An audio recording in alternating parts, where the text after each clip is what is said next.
Because I wanted one, and this one was used. Hey, Yeah. you're on recess. We always need. So I could get better gas We mileage. always. We got it. Okay, thanks.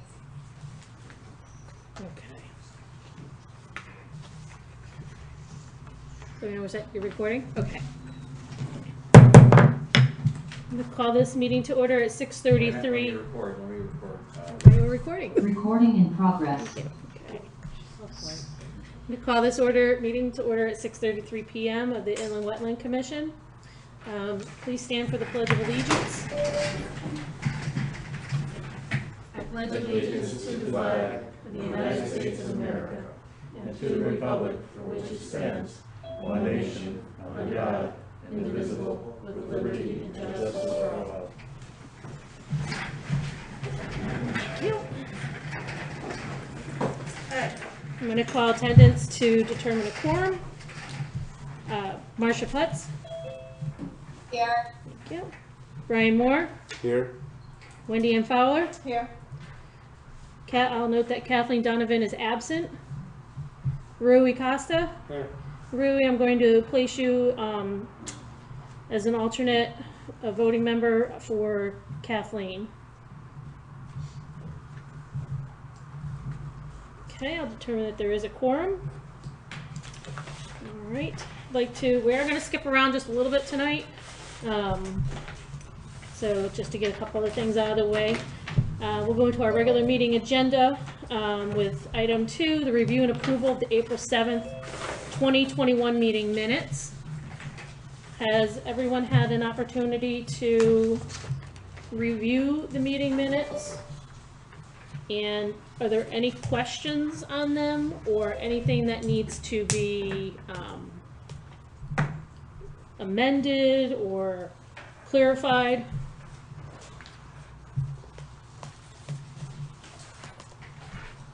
Anybody? No? Okay, Brian? Nothing? Rui? No. Okay, Marcia? Was there any questions on the meeting minutes from April 7th? Okay. Well, I just don't know if this needs to be added or not, but on the page 3, halfway down, when it says Commissioner Putz asked if the equipment could be craned in, I thought Brian had said that it was possible he would have to find out from the company that would do it. I don't know if that needs to be added or just being on the record is enough. On page 3, you said? Yeah. Okay. Like halfway down. Okay. Oh, yep. Right. He was not sure the answer to that question. That would have to ask the crane company, I think. That he was not sure. I don't know if we need to add that or not. I'm gonna look at that for that. Well, the answer to that is that the minutes are not verbatim recordings. Correct. But Because the meeting is recorded. if there is a recording, the recording probably would show that, I would think, if the recording is complete and there are no omissions from the recording, right? So, it would be up really to the, if the commission's recollection, members, is that that's what was said and they wish to amend the minutes to add that, it may be added. If it's not added, it doesn't mean that it didn't exist or it wasn't stated.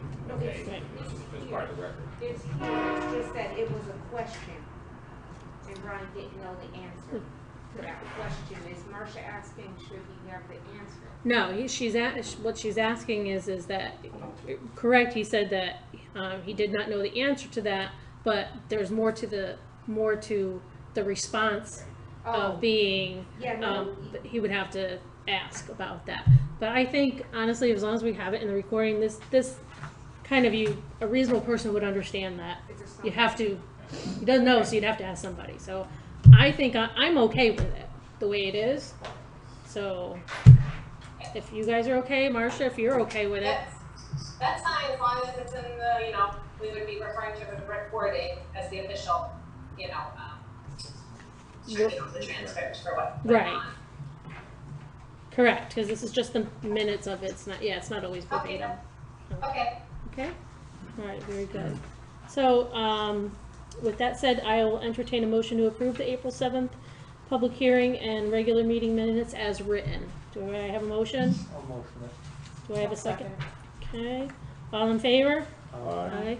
Any opposed? Any nays? Okay, motion carries, well, it's approved.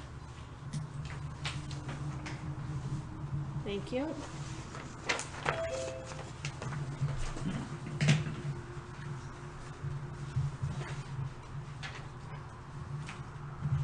Okay. All right. And then moving on to, we're gonna, so for the public comment, if there's any member of the public that wants to comment on something that is not on the agenda, please raise your hand so that Ed can let you in. That's not on the agenda. There is no public hearing, there is nothing, you know, it has to be not on the agenda. And you can find the agenda if you don't have it on the Naugatuck's website, in case you want to know. Does anybody raise their hand? No? I'm getting no signals that anybody has raised their hand. Okay. I will ask one more time if any member of the public wants to comment on anything that is not on the agenda, to please raise your hand and Ed will let you in. No response?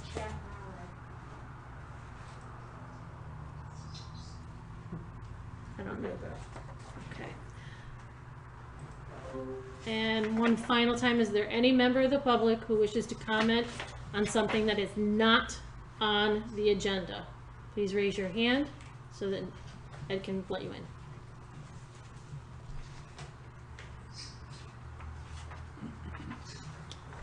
No response? Okay. And we're moving on. All right, I'm going to skip over the old business for now and move that to the end. We do have two new business items. Item A is the commission discussion decision regarding application IW number 21-03 for the gas station and convenience store located at 1198, 1202, and 1204 New Haven Road. The applicant is HZM Petroleum Corp. And the applicant is here. Okay.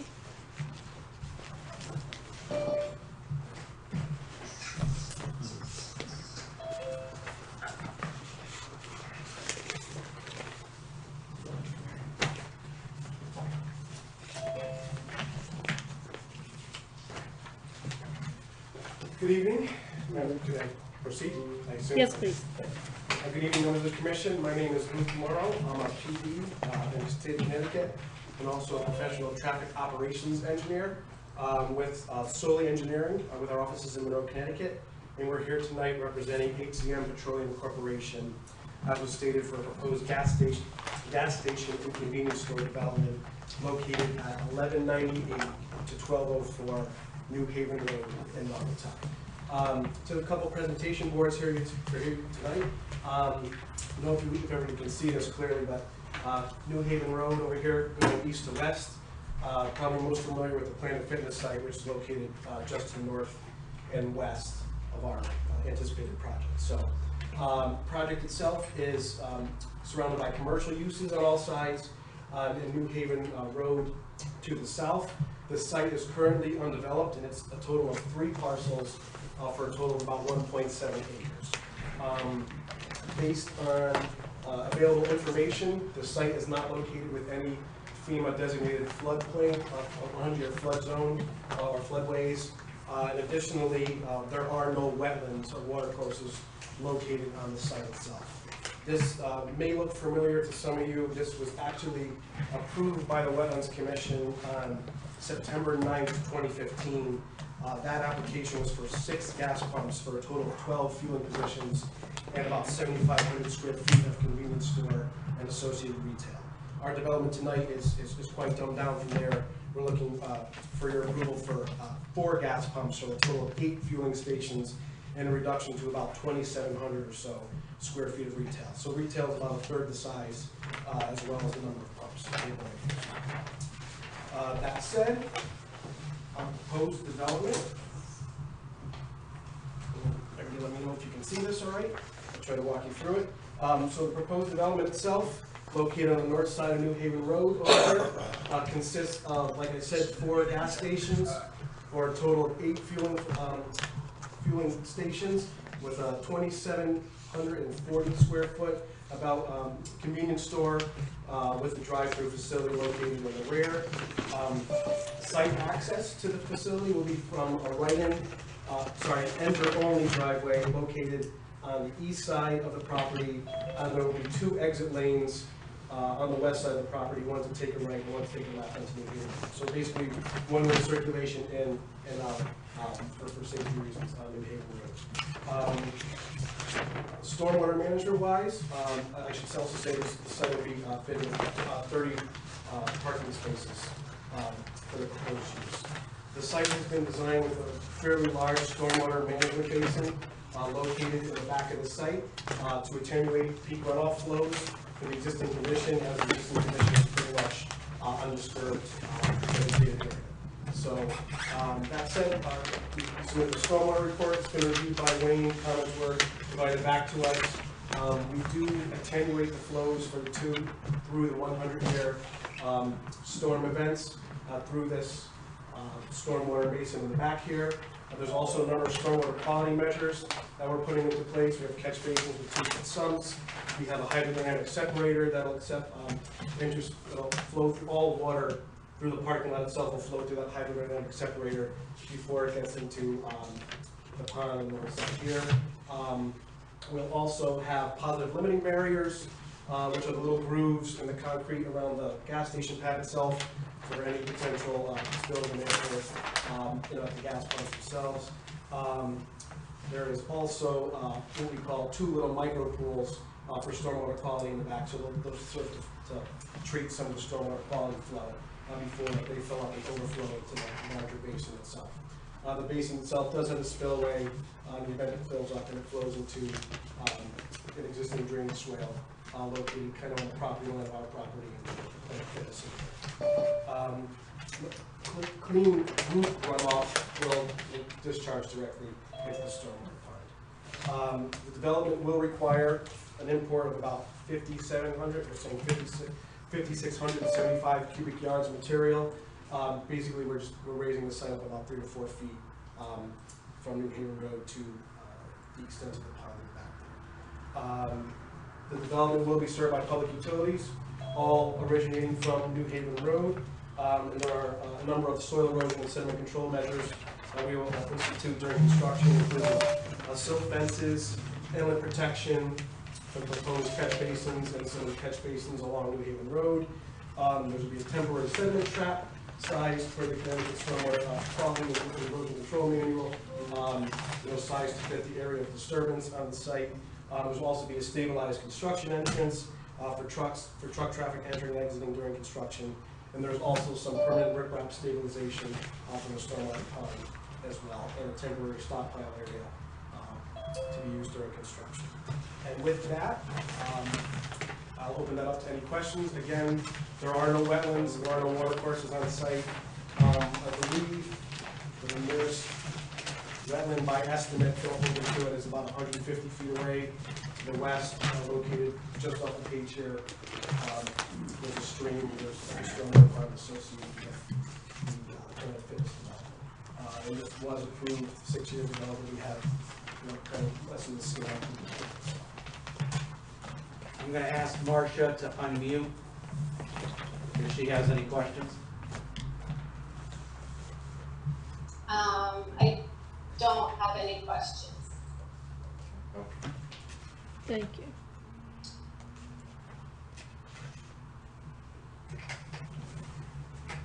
Any of the commissioners have any questions regarding this plan?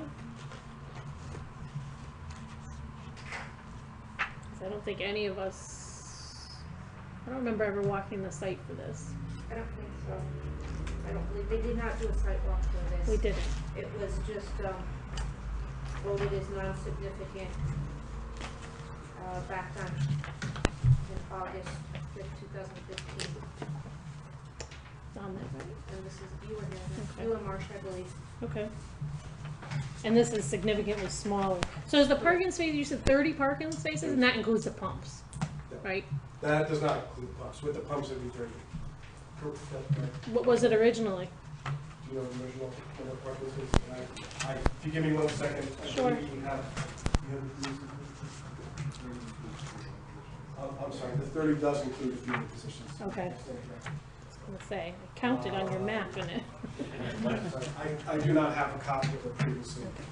You had 6 pumps at the last, Yeah, 6 pumps for 12 total. 12. Okay, Sorry, this is 4 with a total of 8. so you So it's reduced it by reduced by 4. about 32%. Okay.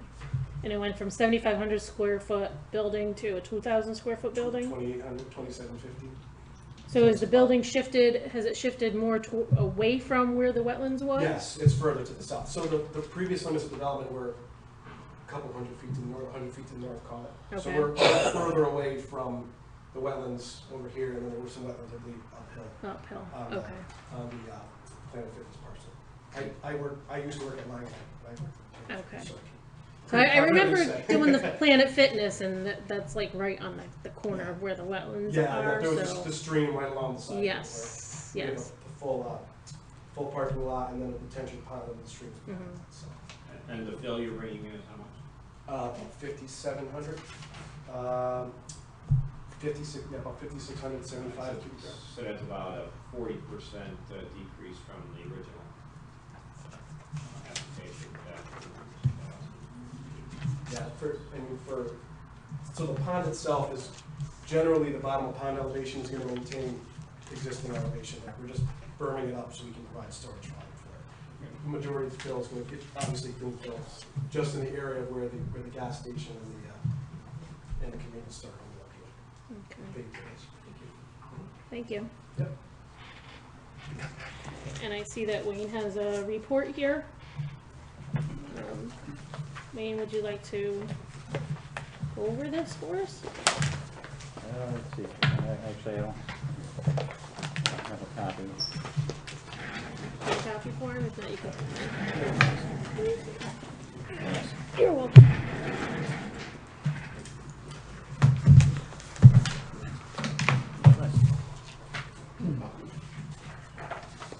So, all the comments that I had, well,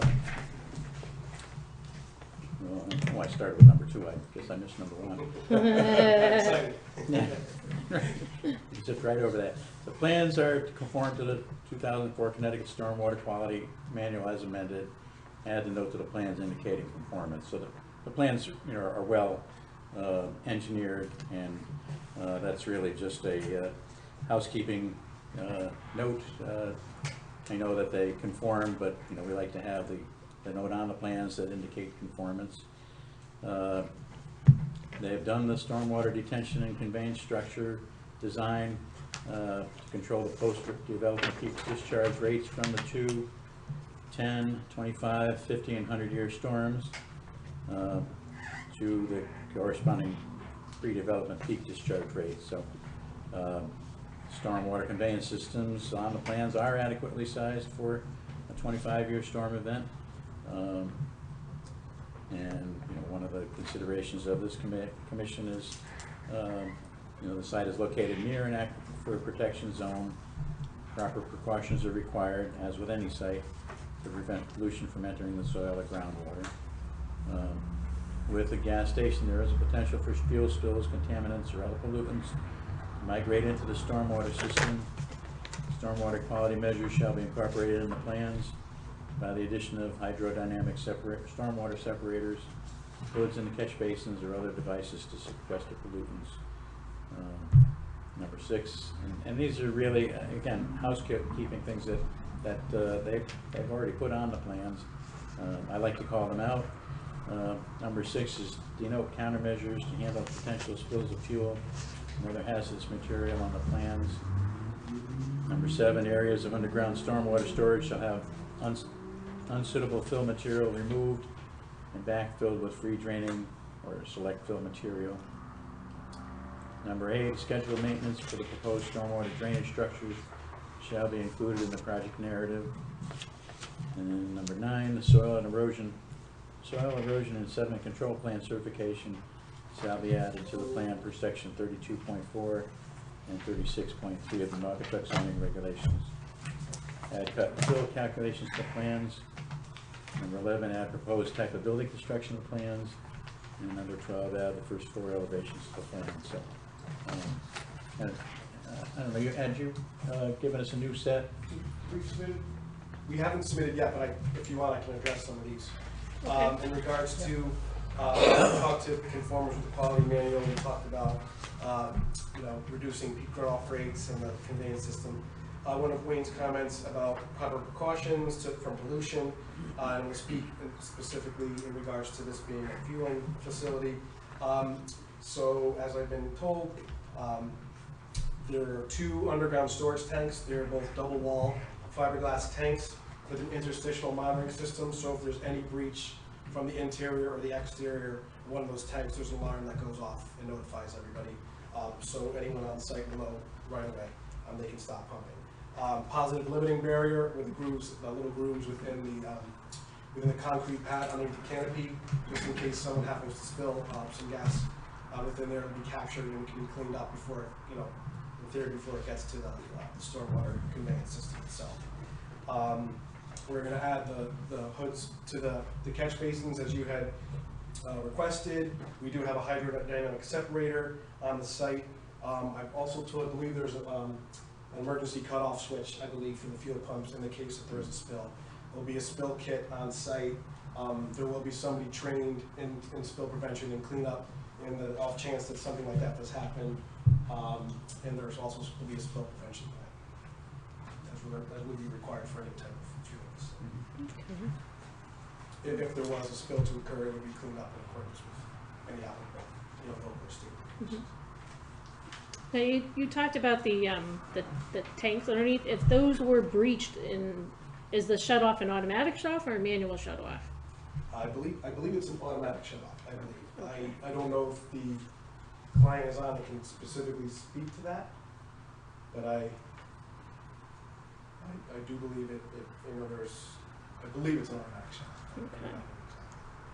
And then is that different than the emergency cutoff? Is that is one in the store, one outside the So store? one would be, yeah, so one would be, So that would be it's manual, double. exactly. Okay. It should be a redundant system, correct? Okay.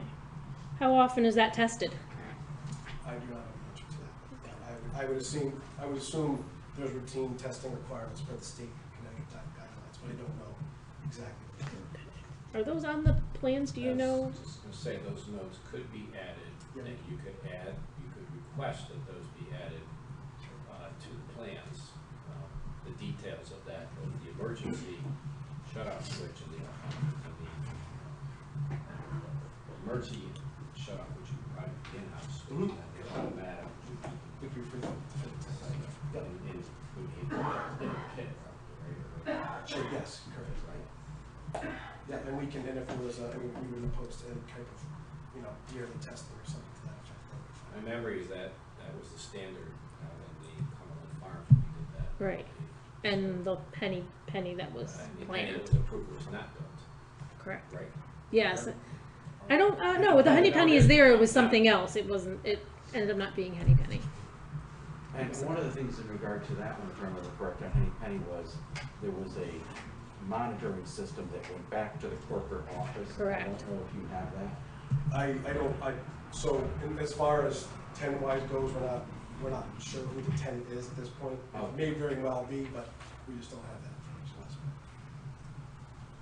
Okay. I think the emergency automatic shut-offs are the key elements to Yeah. that. How it's implemented might be something that can be addressed specifically by zoning or place as a note on the map that the information is to be provided to staff. Matt, did you, you're the one, Matt Baldino is back there, he's been communicating with me in regard to that, something you can address before the hearing. Yes. Yes, you can come up. He can address that with zoning. With zoning. Oh, okay. Yeah. All right. Yeah. conditions. Okay, and then the spill kit is, the spill procedure, is that on the plan either? We can certainly get it So we from the client, and we can Okay. submit it to engineering staff for review.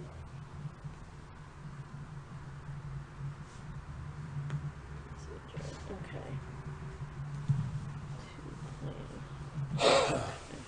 Alright.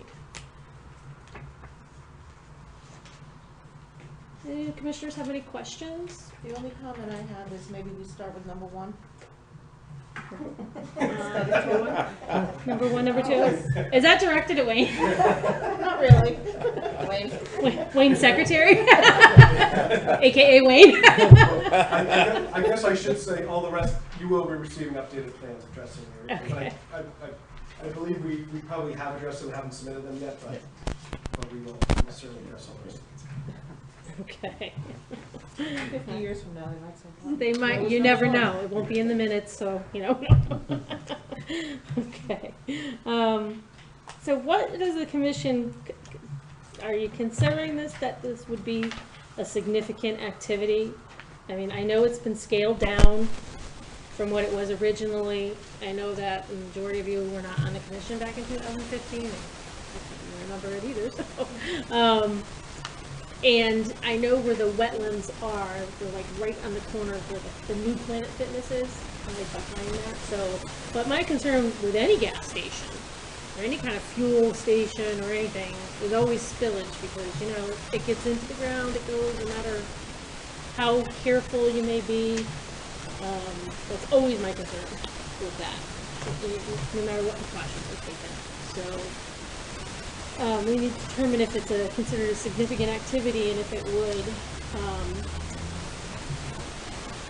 if the public hearing would be required on that, so.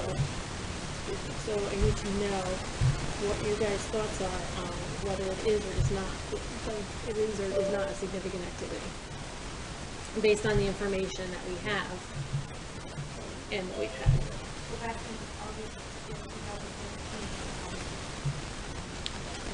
It came down to Was that before or after Planet Fitness? That was after, right? But probably around the same time, right? Yeah, it was before Planet Fitness was constructed. No, it was the same time. It was around, that's why I thought it was, Fitness is on now it's the- coming back to me. minutes also. Okay. So both of them. Well, that was what mine was, but now we have other commissioners, they may think differently. You and Mark. Marcia and I knew, we were there, but the rest may think Is there a differently. possibility that we could get a pilot site walk to see the area before we can get on it? I think we can do a site walk, just to familiarize the other commissioners with that.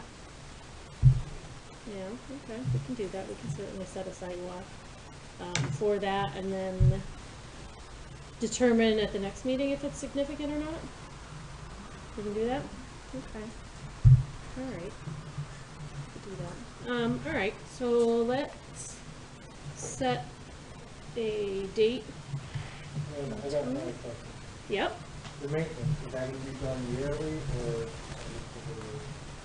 You mean maintenance, Yeah. so the stormwater findings that will be, we'll submit a schedule for the maintenance done yearly, I believe, sometimes once. Clean, underground separator. So Wayne, you'll have a specific comment with regard to that, the timing of that maintenance in the schedule, Sure. which would be ultimately added to the plan. It would be a maintenance plan if you added to the schedule. Correct, yeah.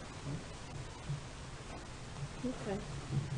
That sounds good. Are you guys all, you wanted a sidewalk, Ryan? Sidewalk? Okay, alright. So let's see if we can choose a date and time for that now, Okay. while we're all here. And then, you know, in the interim, you'll be able to update the plans and everything from that, and then at our next meeting on June 2nd, we'll have everything together and we should be able to make some kind of decision. Okay, what do we have open for dates? Is any date not good for someone? Tuesday, Wednesday, Any day but Wednesday. any day but Wednesday for you? Yeah. All right. We could do, oop, I have to, okay.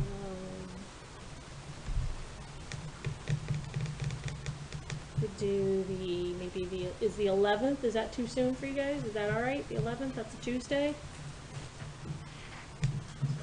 Is that, yeah, basically, it's next Tuesday, if that's a great for with you guys. Okay, what about, is there any public meetings that you have to be here for on the 11th? No? Okay, good. So, see, we can do the 11th at, is 6:30 good? Because I know that's our normal meeting time. Is that good? It'll still be laid out. Hopefully it'll be better weather. Yeah, okay. Marcia, are you okay with the 11th at 6:30? Yes, that's good for me, Tracy. Okay, good. So we'll set a site walk, and of course the public is invited to that as well, for Tuesday, May 11th at 6:30 p.m. at the site. Okay, very good. All right, thank you. And just so then pending the site walk, we would return on June 2nd. June 2nd, and then it would be determined whether we can just approve. Correct. Yeah. Thank you very much. Thank you. Take care. Thanks. Okay. All right. That was good. All right. And we'll move on to new business B, the discussion decision regarding the application IW 2104 for an above-ground pool and retaining wall within the 100-foot upland review area at 24 Country Hollow Road. The applicant is Alejandro Calderon. Mr. Calderon's on the phone? Yes, I believe he's here. I'm gonna unmute him. Okay, Or perfect. ask him to unmute. Perfect, thank you. Yeah, how you doing, all? This is Alejandro Calderon. Hello. How are you? Good, how are you? And now I'm gonna try and find him. Now you're gonna try and find him? We hear you, we just don't see you. Okay. We can hear We're him. getting you. Read it, the third page now. I know. Oh, there he is. Okay. We've got him right here. How you Okay, doing? all right. Okay. So what we have is an above-ground pool and retaining wall. Let's see. Looking at the application. No wetland soils to be altered. No wetlands created. And taxes have been paid. And adjoining property owners, looks like they've been notified. They don't have to be, they're just on there. I thought that was kinda weird. It's on their application. Gotcha, okay, all right. So I'm looking at, so we have a picture here of the site, and we also have, looks like some plans. We have these on file. These were on file, the map is on The file? map was on file from the health visit, which is nice when you have those. Yes, it is, because it's already there, okay. So, all right, When the house was built, it was a 50-foot upland review area. and now it's 100, okay, all right. Is there an existing, it almost looks like there's an existing pool now, but is that something else? I'm looking at the picture. No, Of that's like a flower garden. Oh, okay, it was hard to tell, it looked like it was like sand where from the an, pool was. yeah, where a pool might That's where they be. want to put it. Okay, yeah, okay. The X's are silt fence. Or the silt Where the fence. silt fence would go up. And then a retaining wall above that. The retaining wall is for the pool, so you see the 18-inch round, 18-foot round pool? Yep, The second circle, it's not gonna go the whole way around, but he needs the retaining wall because of land slope. So oh, he needs a okay. 3 to 4 foot retaining wall.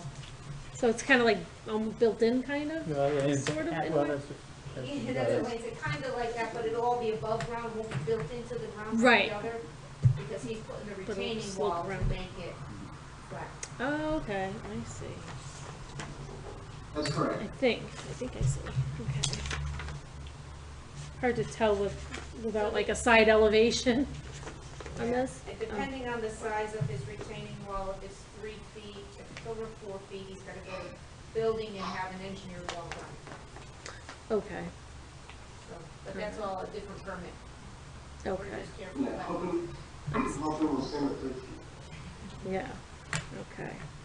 And the 100-foot upland is like, kinda like cuts right into the pool, right over the line? Barely to the, yes. Barely. Right. So nobody can swim on that side, then, is that what we're saying? Exactly. Stay away from that side. Yeah. All right, and the silt fences, and then the wetland part is Down, you see down below, there's a brook back there. Hopkins Brook, okay.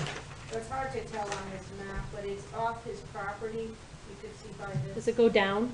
Is it like the It's a property's slope above it? down. Slope down? Property slopes. So all where the woods are back there, that's why it slopes, it just Okay. slopes. Just slopes down. It It's takes a- a lot of fill. Yeah.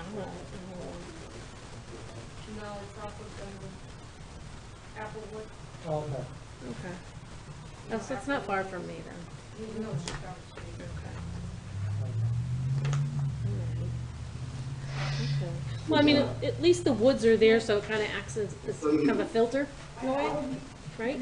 Exactly. Which is good.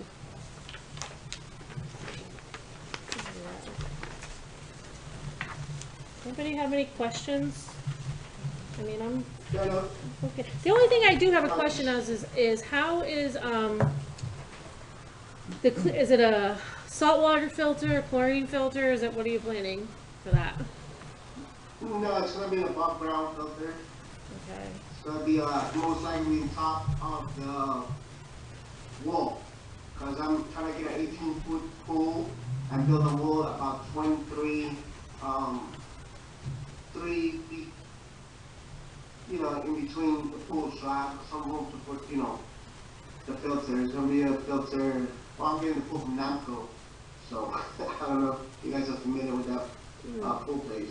Yes. 18-foot pool, 18. more likely a chlorine, Okay. chlorinated DE filter. Yeah, it's gonna be chlorine, yeah. Either chlorine, I was thinking about sand, because I think they have 2 different type of filters. Yeah, those are the two that you probably would. That's what I was, yeah, I didn't know, because, you know, I mean, being close enough to the wetlands, I mean, even though it's, you're, you know, a little bit more, around 100 foot, I still worry about chlorine just going through. I'm sure it would be filtered, but, you know, if you can do a sand filter, I'd recommend that over a chlorine Okay, filter. yeah, that folder we're looking for, it has the option to do both. Okay, That's in that quarter, so I was thinking for the option too as well, for, you know, Well, especially for the kids and everything. still both chlorinated, are they? yes. It's a significant expense to go to a saltwater pool. Yeah, I know, but it's our wetlands. You know, I'm just trying to think, you know, we I asked, think the salt water think- still turns into a chlorinated water somewhere. It's not- does it? Yeah.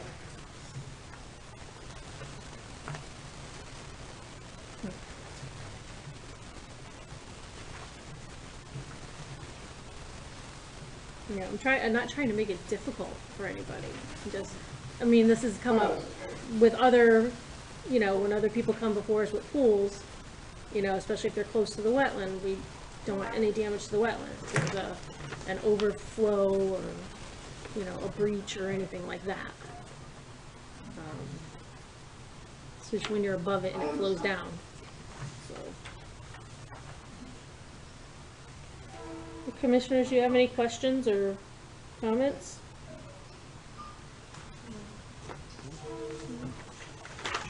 Anybody need a site walk for this? I'm sorry, what was it? No, I'm talking to the commissioners. No? No, Julie? Kathleen? Marcia, any thoughts, questions, comments, concerns? No, I couldn't hear everything when you were talking about the lot. Does it slope, did somebody say, or not, like towards the wetlands? It, there is a slope, but there's quite a bit of woods between the house and the, wetland, between the brook. Okay. So, it would be, you know, I mean, if it was, flat and not, you know, tree lined and vegetated like that, I'd have more of a concern that it would just sheet flow down into there than, you know, being Okay. kind of like caught up in other areas, you know? Yeah, So, there's a lot of woods Yeah, between the house and the wetlands. yes, yeah. Okay. All right, I wouldn't need a sidewalk for this. okay. All right. Okay.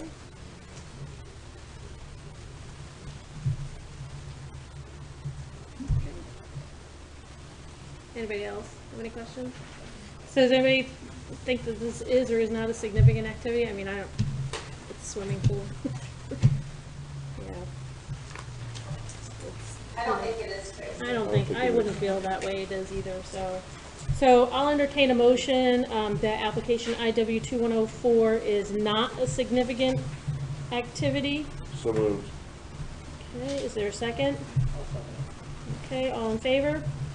Aye. Any opposed? Any abstentions? Okay, motion carries. It's not a significant activity. We don't have to worry about a public hearing for it.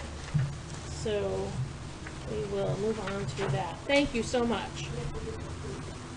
Thank you very We much. have to, Hold on, Alejandro. did you have a thing set Oh, to? yeah. You had to Yeah, you had to say that, remember, I didn't.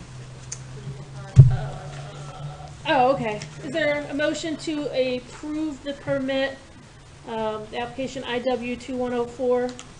Is there a motion to approve? So moved. Alright.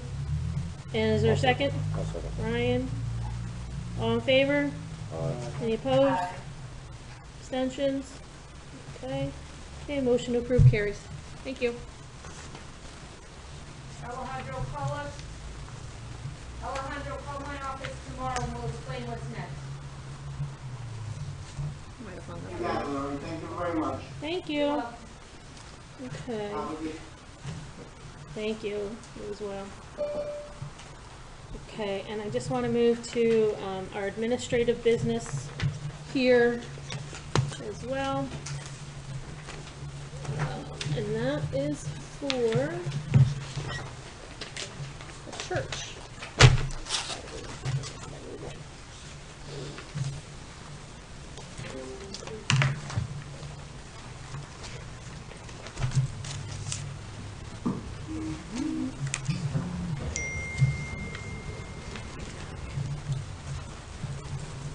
Alright. Oh my goodness, where is that? 1 second. Oh, there we go. So this is Church of Wheaton Terror Ministries, located at 193 Rubber Avenue. Applicant is Wheaton Terror Ministries. And Lori, you did a report on that. Can you go over that report, please? Correct. So this is for a church on Rubber Avenue. Any church will need to do a special permit application. So with that, they need a report from Wetlands. The applicant has submitted a special permit application to be located 193 Rubber Avenue, which you can see on your big map, where I also gave you a small overhead one, and it's the building right next to what used to be the former Dean's Restaurant and Bar. It's where the old Picaro's music, Well, on my, it's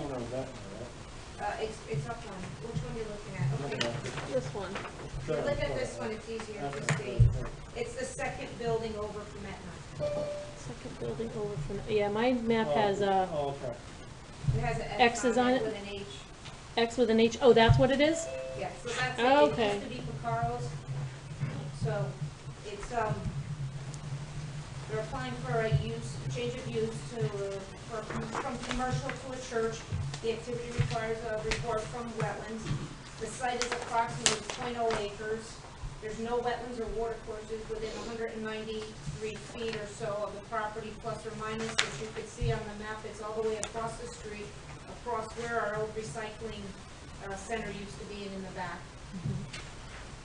There'll be no outside activity or work done to the property.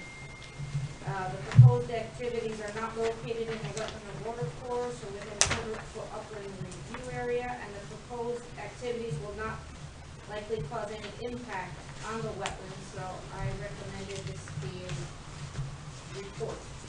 Okay. All right. What is the building being used as now? Vacant. Oh, it's vacant? Well, I think there's been some activity going in and out. Little The things. entire building is the site. There is no land outside the building. So. Parking? It was, Mr. Picaro was in there for many years, and I think there might have been another office or two in there of some sort. There's the municipal lot across the street, basically, and then there's the other one up the street, so it's within 500 feet. Okay. It's a very small church, I think it's. They're 12 to 15 estimating members. 5 to 15 people. Okay. Okay. I guess you call it our pastor, is, she works full-time, I believe, at the Haven Hospital, and they do a lot of, just basic outreach of civil service stuff. That's what her ministry basically does. Oh, okay. All right. I think they were going to, potentially be there only on Sundays from 11:30 to 1:30 or so.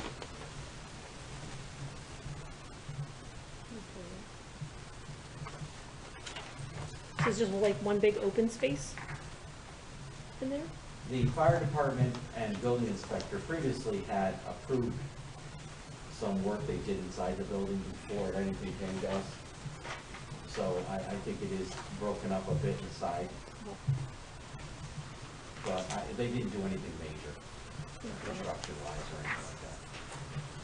So it's probably not going to be like a hall or something that they would rent out, like a kitchen or No, have anything like that no. for these, okay.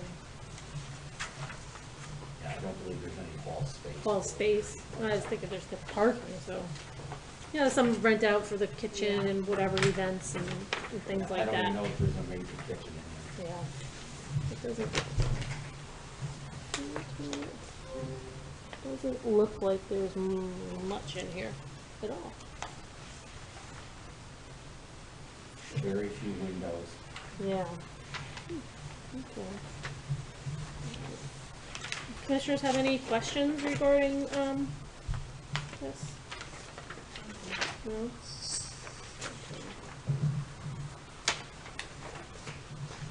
So this is just a report, it does not require. Correct.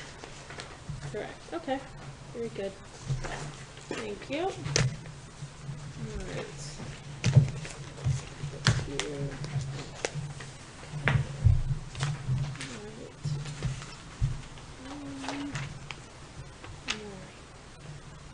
A, 5A, 5B, is there any correspondence that came in? Okay.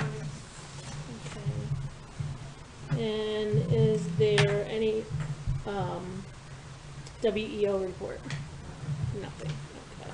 And that was the only administrative business? Okay. All right. I'd like to take a short recess before we go on to, our old business, which is what most of you are here for. Is for the IW 2008 for the discussion regarding the fully milled brick at 0 Prospect Street. So we'll give it a 10-15 minute recess. Are we waiting for Marcia to arrive? Yeah, she's almost here. Okay. So There was a chat asking why we weren't following the published agenda, and it's because we're waiting for one commissioner who's still on their way here. correct. Correct. Okay, just wanted to make sure. It's the commission's prerogative to Correct. go back and forth as we see fit, and I wanted to make sure that all the commissioners were here to give the utmost attention to this very important matter. So that's what we'll do. Recess? Recess. Okay. Thank you. Recording stopped. Sorry.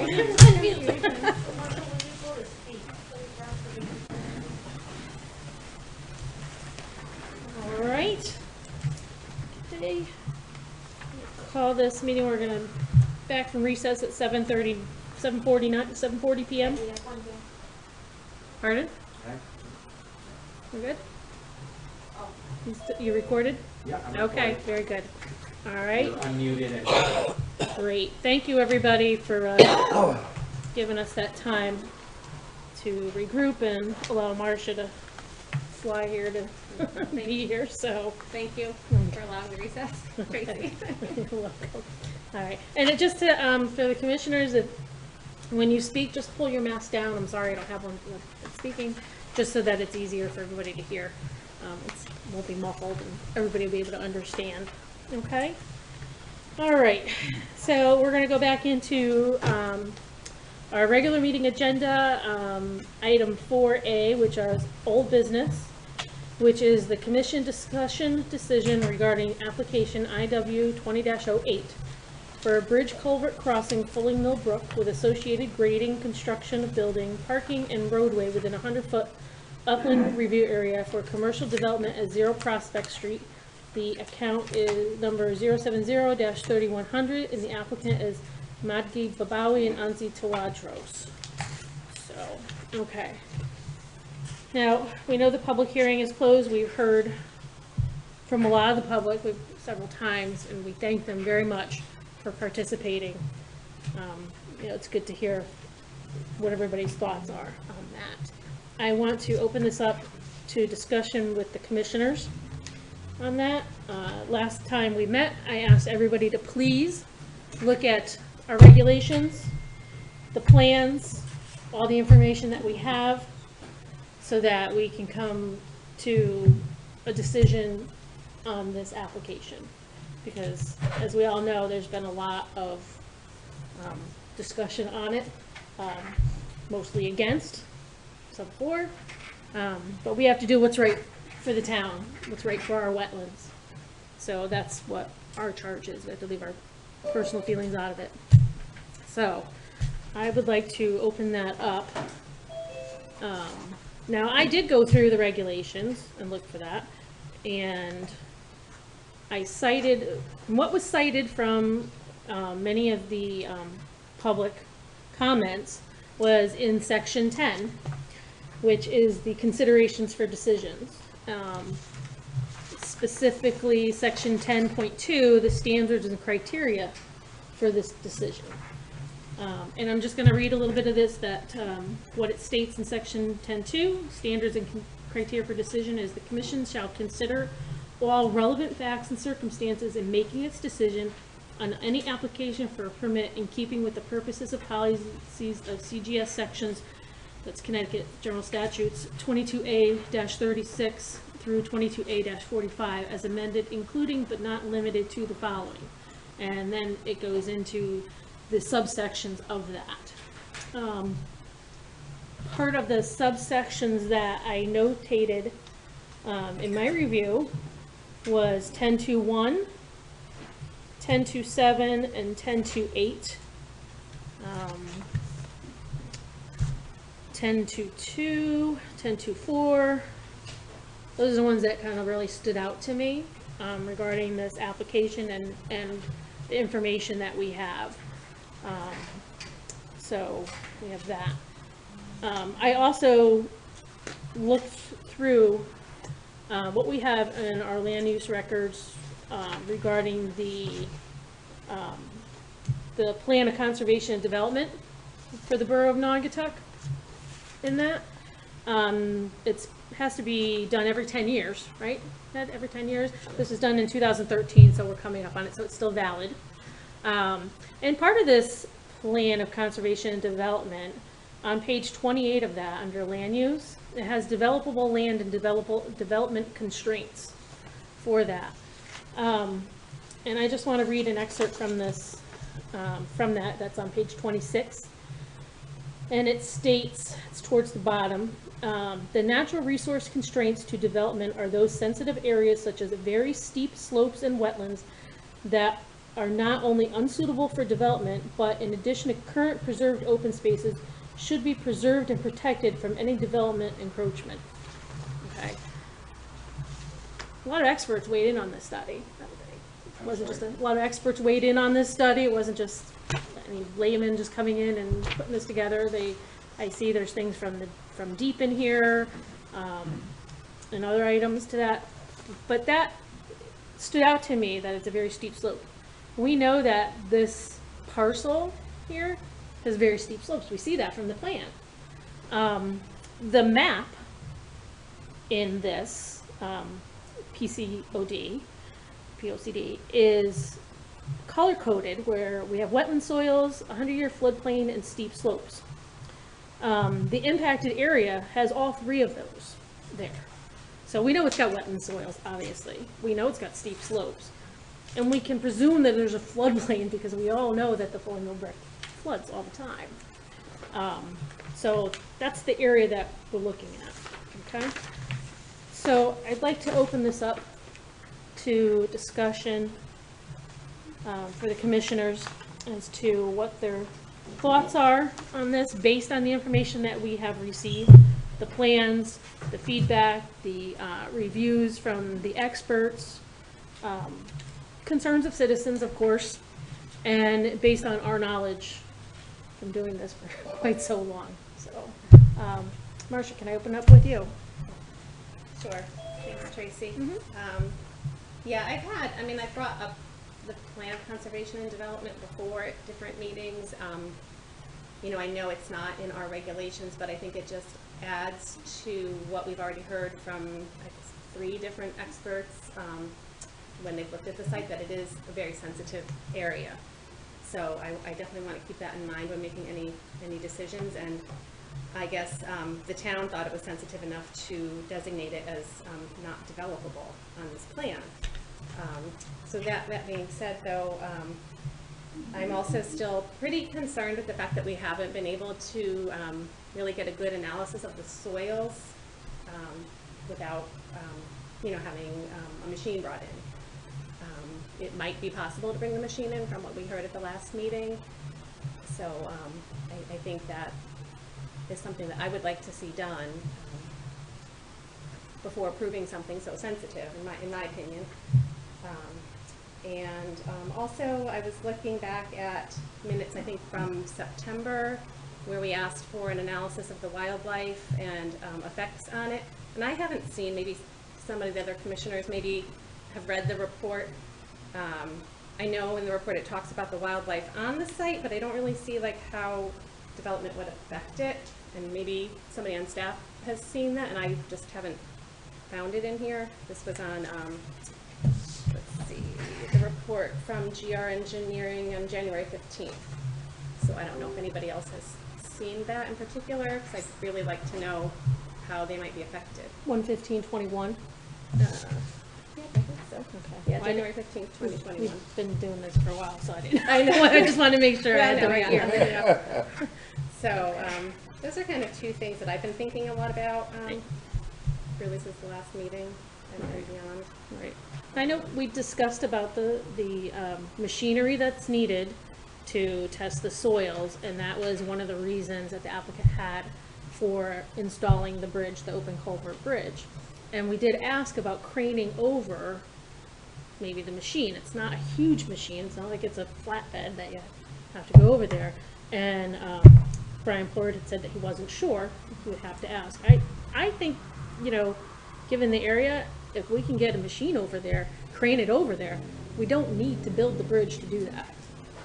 And then go a step to say, okay, is it suitable to build on based on that?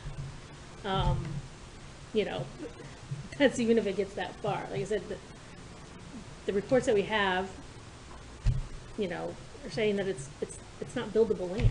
I mean, there's a steep slope there. It's all ledge. It's all rock. And I know the concerns of the residents are that if they have to blast, they're gonna lose their wells. That might happen. It might not happen. We don't know. That's the thing. Could get better. We don't know that. But another concern is the brook is right there. So that brook feeds right into the big river. And in addition to the wildlife in the area, not just frogs and woodchucks and raccoons and things like that, you've got fish to consider there. So my thought is, looking at the big picture of this, that by stripping that land, putting a building on there, disturbing that area, not just the wetland area, because we can go outside of that, we can look down to see how it would impact other areas. That, pardon me, that I think it's my belief that could have a negative impact on the fish and wildlife that are in that river and then subsequently into Naugatuck River. And that just got cleaned up. We don't want to do anything else with that. So I have my reservations about this project, as presented to it. You know, you're gonna put a parking lot in there. What happens to water when it rains? It's gonna sheet off that parking lot. Right now, it gets filtered by the boulders, by the trees, by the vegetation. When that gets stripped away, it's not gonna be filtered through that. So it's gonna rush No, but down. It could, But you'll have all those detention basins. You've got the bioretention swale, you've got a rain garden, you've got a whole treatment train. That water's not just gonna sheet off into the brook. And so, a couple things. Okay. There isn't a floodplain there. It's a valley. A floodplain means that you'd actually have a plain that's flat, that when the water rises, the flood, like out Texas or out west, right. Kansas, So you're saying it's not in a flood zone? I didn't say it's not in a flood Okay. zone, I'll but rephrase it. it's not in a floodplain. Okay. Flood zone. You can build in a flood zone. Yes, you can. Yes, you can. It's good caution. It's very, right. Exactly. So, there are a number of considerations. I wrote down a few things about the project. I don't know if you want me to read those now. Yes, you I can. didn't really mean to totally interrupt your Nope, dissertation. I understand. I understand. No, we want, you know, I mean, this is for discussion. We need to know. You know, this is just going by what we have here and going by regulations. Well- Not everything's black and white. We know that. No, So- and yes, there are steep slopes and there are wetlands. The plans have been well engineered, modified from the beginning to the end, to the point where we've boiled it down to a smaller footprint. To answer Marcia's question about the wildlife, while we don't have concrete answers, I mean, you could do a study over 10 years to see, you know, what happens to animals and plants over time for a particular project, whether it was built or whether it was not built. We do know that wildlife has attenuated very well to humans. Where we're intruding into their environment, certainly over the last few years, we see it with the bear populations, the coyotes, the non-existent wildcats in Connecticut, that they've accommodated, well, we've accommodated them, but they've adapted to modern life very well. We'll still see deer, fox, coyote, bear, bobcats, birds on this property. There will be, obviously, if it was to be built, there would be disruption. But I've been on many construction sites. While the machines are working, deer have come out to see what was going on, and we walk the site the next morning and there's deer prints all over the property. So I'm not so concerned about the animals being displaced. They won't, it's not like they'd be cut off from the brook. With the bridge, they'd be able to walk right under the bridge. We know that they walk over roadways. As far as the fish populations go, that there is a healthy fish population that was outlined by Dan Hagman. There are no less than 8 bridges in Naugatuck across that river for private residences. There's a bridge at Maple Hill Road, Mr. Warren's quarry, and now commercial development. There's another culvert there that was installed. Those all were constructed at various times and, you know, had some effect on the brook. My biggest concern actually is the runoff from State Route 68, Prospect Street. Talk about sheet flow. There's sheet flow all along Right that there. section running off, actually some of their outlets have been washed out. But you've got sand and salt and pollutants from Route 68, which I think present a much greater risk to the environmental health of the brook than this project does. So I'll just go through the rest of what I had listed for my opinion. I believe that the inland wetlands application is complete, that all pertinent design considerations have been met, that the plan modifications made since the application was first presented have resulted in the most feasible and prudent alternative for this particular proposed project. Reports that have been prepared by Ed Pollack, Dan Hagman, Southwest Conservation District, and the design engineer, GR Engineering, and the staff have provided adequate insight into the concerns and considerations for the project. Continued environmental or biological monitoring of the site prior to the rendering of a decision by the Inland Wetlands Commission is not warranted in my belief. We had a chance to be out there on numerous occasions, even in the initial application to walk this project. You can monitor this, again, as I was saying, for years. I don't think the results are going to vary much.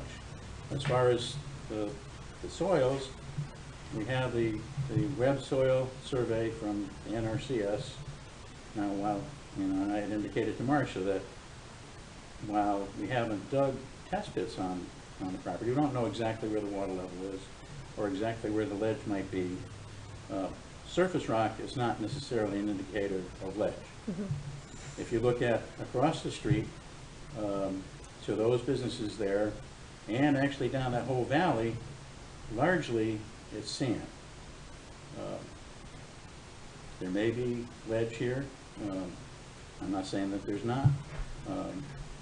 Certainly being able to do the soil testing would give you an indication. Of course, if you brought in a drill rig, then you could, drill down 20 feet or more to see if you hit ledge. But yes, if you were to bring in a backhoe, you could dig about 10 to 12 feet deep, which is generally adequate for most construction purposes.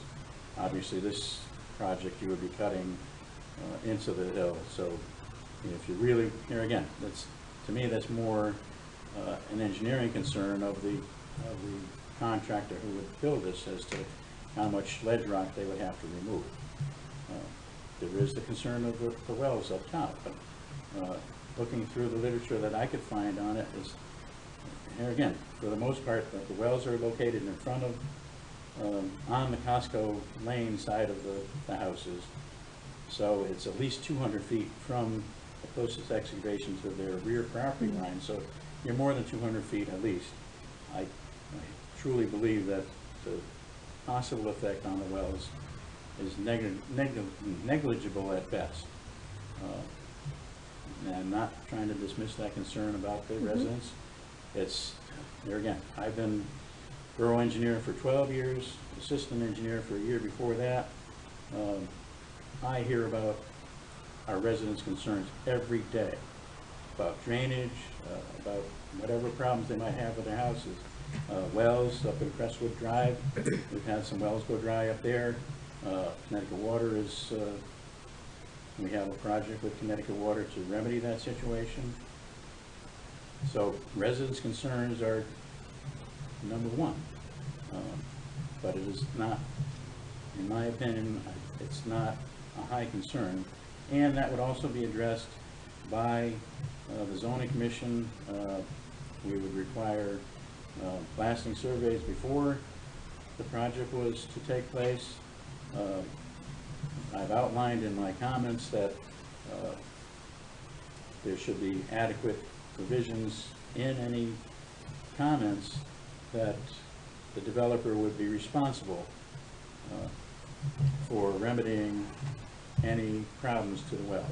That could either be, actually it would be cheaper if a well were to go dry, it would be cheaper to drill new wells than it would be to bring a water line up there. But one way or the other, it can be written so that the developer has to take out adequate insurance to cover that eventuality.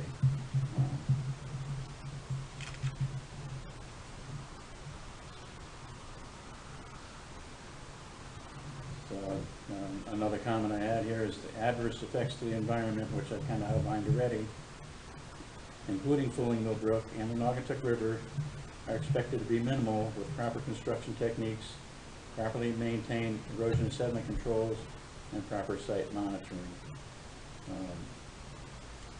And site construction concerns would be further addressed by the zoning commission. And then there was also a question about my qualifications brought up in the past. So I have a BS degree in biology, marine concentration. I was studying to be a marine scientist. I've been working in surveying and engineering for full time for 47 years. I've been licensed as a professional land surveyor in Connecticut and a professional engineer, plus many seminars and training over not only the years that I was in private practice, but also while I've been here as borough engineer. So while the term expert, I'm always a little shy to say, yes, I'm an expert, but I've had many, many years of working in this profession. That's all I have for comments. I would never, ever, ever discount your professional opinion or expertise in engineering. No, I'm not doubting that at all. No, Just, if anything, I definitely look up to you, and we all appreciate that, because obviously none of us are engineers. We're just lay people just trying to do the right thing. No, absolutely. And, you know, what you provide to us is invaluable. So just to let you know, we appreciate that. But you're right, I know that has been questioned, and I would never think that borough would hire somebody that wasn't credentialed. So I couldn't even understand that why that was even questioned. So there's that. And I understand what you're saying about the soil's got to be tested to know what we're dealing with, and I understand that. The wells, I think that they're far enough away. Again, not an expert, just based on my conversation and the information provided by the Naugatuck Health District. I think they even said that they weren't really concerned about that either. So as far as that goes,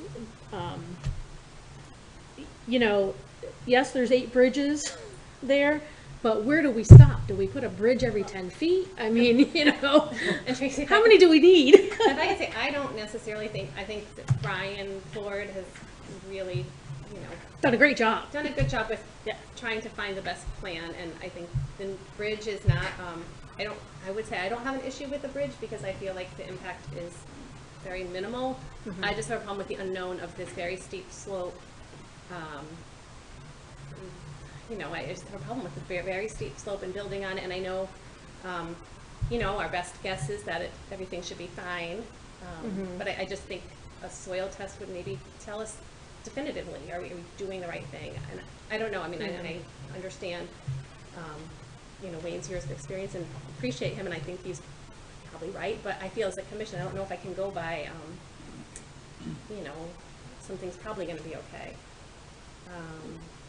And I did have another question about, I know Wayne talked about wildlife and they come back, and they probably do. They're very adaptable. Wildlife but- is very adaptable. But I guess I'm just still wondering, do we have this analysis of wildlife habitats on and near site and the impact of proposed use, like specifically the analysis in our, do you see Are we it? thinking of, are you thinking of like a protected species or just No, it's animals in just general? it's just in here in our regulations.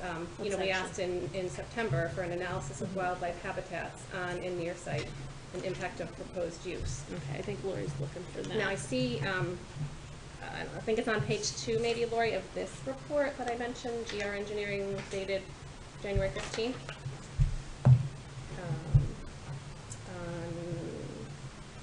What page?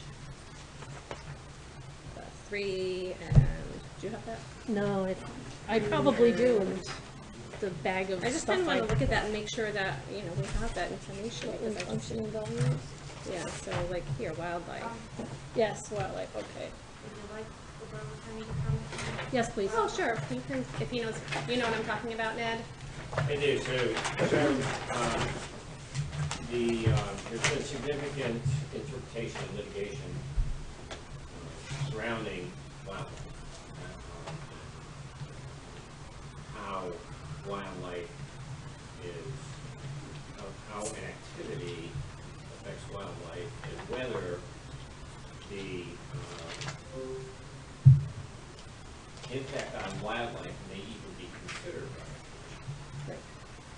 And the first aspect of the current law, as I read it, understand it, is that if there is a direct impact in the resource, that the agency may consider the impact on the aquatic plant or animal.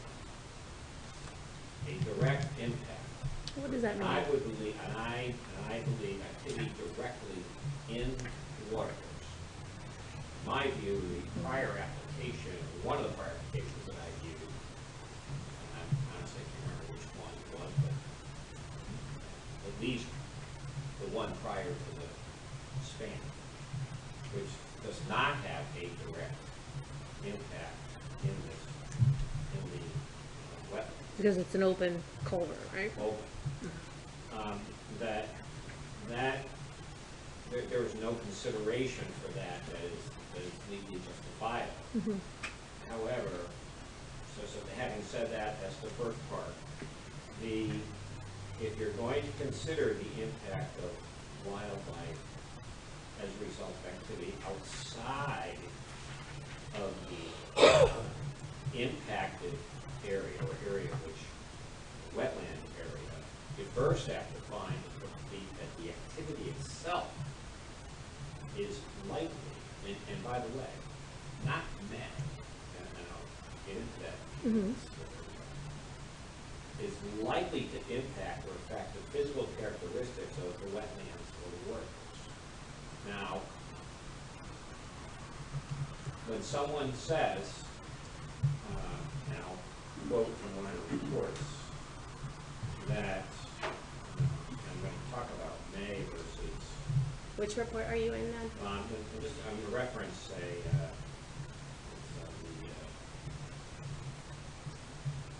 North Valley Health District report. This third, yeah. Okay. And it's found in there's similar language in other reports. They're kind of mixed, but there's a few that I noted. And it deals with, they deal with the questions of whether or not there's an expert opinion about the likelihood of a significant adverse impact. Because the finding by this commission has to be that there has to be a specific adverse impact to the wetlands from as a result of the activity that you plan. Generalized circumstances fears, however well intended and however made in good faith, do not make constitute substantial evidence. Substantial evidence does require a finding that there is a specific adverse impact to the wetlands as a result of the activity. In one of the reports, for example, there were some questions about the connectivity. Remember those questions about the net? Well, the comments were, well, the proposed construction activity, and I'm quoting, near the wetlands may alter the ability for groundwater to recharge wetlands. It may separate local groundwater. There are not, the findings in this report, as I went through it, are not, it's not that they are likely to, or it is more likely than not to, which is that is the legal standard. Okay. So, you know, what may happen, it may get dark at 7:15, but it may get dark at 7:20. So a may is a flip of a coin. A may is speculative. Mhm. There, and by the way, there are some of the references, these are some examples, but there are some references where there are findings by Mr. Pollack of his concerns, and I believe I saw where the applicant adopted those concerns and agreed to implement those concerns. There's also some other comments I noted in some of the other reports, and really what I want the commission to, you're in a difficult spot, because your commission, more than other land use commissions, are, you have standards that are different. You have, some of the measures by which your judgments are made really have to rely on experts. And some of them may be lay people. And that's where I think where some of the confusion is and rests. And look, it's difficult for lawyers, so, you know. And another example I want to say about this, the confusion and that sometimes issues get conflated is this issue of blasting. You know, the zoning commission is very clear. We have a very set of specific regulations that regulate blasting. That is clearly, that the issue of blasting is clearly a zoning issue. The issue of the plan of conservation and development is not something contained in your regulations or in the general statutes under 22A-32, etc. It is an advisory and recommendatory document. Agree, but it is not a regulation. I wasn't using it as a regulation, I was just using it as it's available. Is it, It was a study done. is it fair to say it's supporting evidence, something like that? Because it's, you know, it's. In a wetlands determination, I would say probably not, or very little, because it does not impact the decision whether or not there is a specific adverse impact because of an activity. An activity can be conducted in a very steep slope that could have very little or no impact on the wetlands. But you need an expert to say that, or you would need an expert to say, or the commission needs an expert to say, yes, there is, or there is a severe specific impact, and that's directly out of Riverbend and Avalon Bay cases. So, they're not, so to answer your question, I would say that, you know, I wouldn't use that as a measure. Is it information? Sure. But when you, I don't believe that the plan, it's almost like the plan doesn't fit with whether or not someone can build on a steep slope or keep the water clean and clean. And by the way, the cases also say that just because, and if there is runoff into the water course, that alone doesn't mean that the impact is adverse. You still have to show that the runoff creates an adverse impact. And I think that's where the commission gets into your staff engineer's analysis of there's a term you use, treatment train. The treatment train, yeah. Is because it's how the project impacts the water course is what counts. And that requires experts. That requires expert opinion. And in this case, it's clear to me that I think the neighbors, the neighborhood voiced considerable concerns about a myriad of things. In my view, some of them apply here, and some do not. But there's also, you also have experts that have voiced opinions of their concerns, and I outlined a few here that they were sort of concerns, but they weren't opinions. And you Right. need opinions, and you can't disregard, if you have an expert opinion saying X, that there is no harm, you're not allowed to disregard it as a commission. What determines an expert opinion? Qualifications. Somebody have to have a bachelor's degree, or Well, is? as a matter of fact, I did ask Thank the you. staff for resumes of people who have rendered your opinions to your commission. Thank you. And without going through them, I will say that I find that also these issues, that there is a degree of expertise everywhere. Some have greater concentrations of areas than others, but there are, some people have state certifications. As your borough engineer has several state certifications. Some from the conservation services may have academic certifications, but don't say they have Correct, yeah. state certifications. So, Understand what you're saying.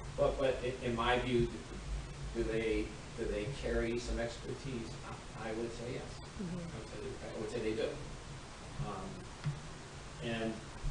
But I think that's where your decision is different than planning commission decision or zoning commission decision. The basis for your decision is different. And I think it can be more difficult because, and by the way, if you find that you have several opinions that are different, you do have the discretion to determine which ones you wish to believe and which not. In this case, the way it seemed to me was that some of the, Mr. Pollack, I believe, was hired by the commission, correct? Is he a commission hiree, or? I think it was a recommendation, or we had a list or something, right? No, we had the applicant paid us, we paid him. Right, who selected? Did we, did We this commission gave the select? applicant's name. The list. We went down the list. They were very difficult to put somebody terminated. We went down the list.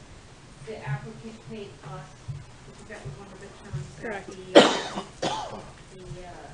wanted. If it was not a favorable report, sometimes they don't get paid. So Right. Understand. Yeah. Okay, so he was paid, Mr. Hagman? Mr.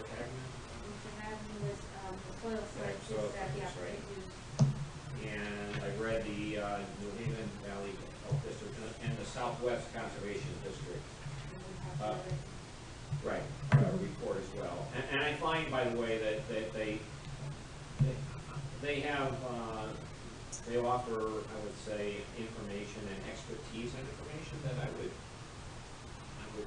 say has merit. The way I see it. In different ways, but Right. but ironically, in that Southwest Conservation District, some of those comments are the same types of things. Well, this may affect, this may separate.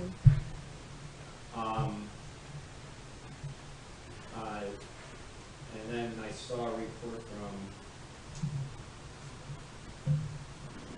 Mr. Hackman, Mr. Ford, that indicated that he was satisfied, under Mr. Ford, that indicated that the those occurrences would not, that they would not occur, that there would not be a separation of the connectivity. And that the potential for wetland recharge would not be affected. I heard that in the audio, I heard that response. So there's a case where you have someone saying, well, it might affect, and then you have an expert saying, well, it may, it's possible, and then you have an expert saying, well, no, in my opinion, it's not. Mm-hmm. You understand, you're really, Which one do we want, right? well, you're really a jury. Yeah. But the possibility or may doesn't constitute competent evidence. Correct. that- I understand what you're saying. that I get it. so- You know, it could happen, it could not happen. If something's likely to, then chances are probably you're maybe a little more over 50% that it's gonna happen and vice versa. This Yep. much more, a Yeah. little, right. Yeah, you're More likely more than likely not. than not, Is right? probably the best way to say it. Mhm. And the last part I just wanted to note was that I just want to make sure, I think the last application did indicate that there was, under number 11, on the state application, there was no wetlands or water courses being called, it was 0. And that, I think Gloria, if I asked you that. Yeah. That is the most current That is, application. And the upland review is the 1.12 acres. right. And that includes the part of the building and parking, Very the grade, tiny corner of the part of the building and. grading associated. with it. Right, I had Brian resubmit that after we submitted it. So those are my comments. It's, balls in your court. So regarding, I completely understand what Attorney Fitzpatrick is saying about may and might, and, but would doing further testing give us a better answer? An answer to what? Will it cause the wetlands to be disconnected, or the groundwater, you know, will it or won't it? I don't believe We have that's a the better case. answer. Would it give us a better answer, Wayne? You No, know, that's what when we corresponded and talked about this, is that if you did testing, you would have definitive values as to how much soil there was before you hit bedrock, what the level of the bedrock was, what the level of the water table was.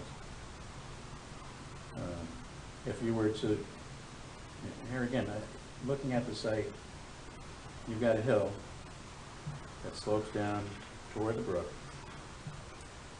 Unless it was a really unusual case, the water level gradient below the surface is going to go from higher to lower. In very unusual cases, if you had karst topography, some places where you've had uplift, from tectonic forces or volcanoes and stuff like that, you might find that water, not that it flows uphill, but it would flow contrary to what the contours would tell you. I don't believe that's the case here. So anecdotally, if I was doing the construction or working for the contractor doing the construction and we decided to do test pits, typically I would do them if we were going to put in septic systems. And I've done, I can't even, countless test holes across Connecticut, through Naugatuck, mostly the middle to the northwestern area, but I'm familiar with the soils for the most part. Now that's, here again, it's not definitive. You could always find things that are a little different, but looking at the soil report, looking at the soils that are listed there, they're mostly gravelly soils.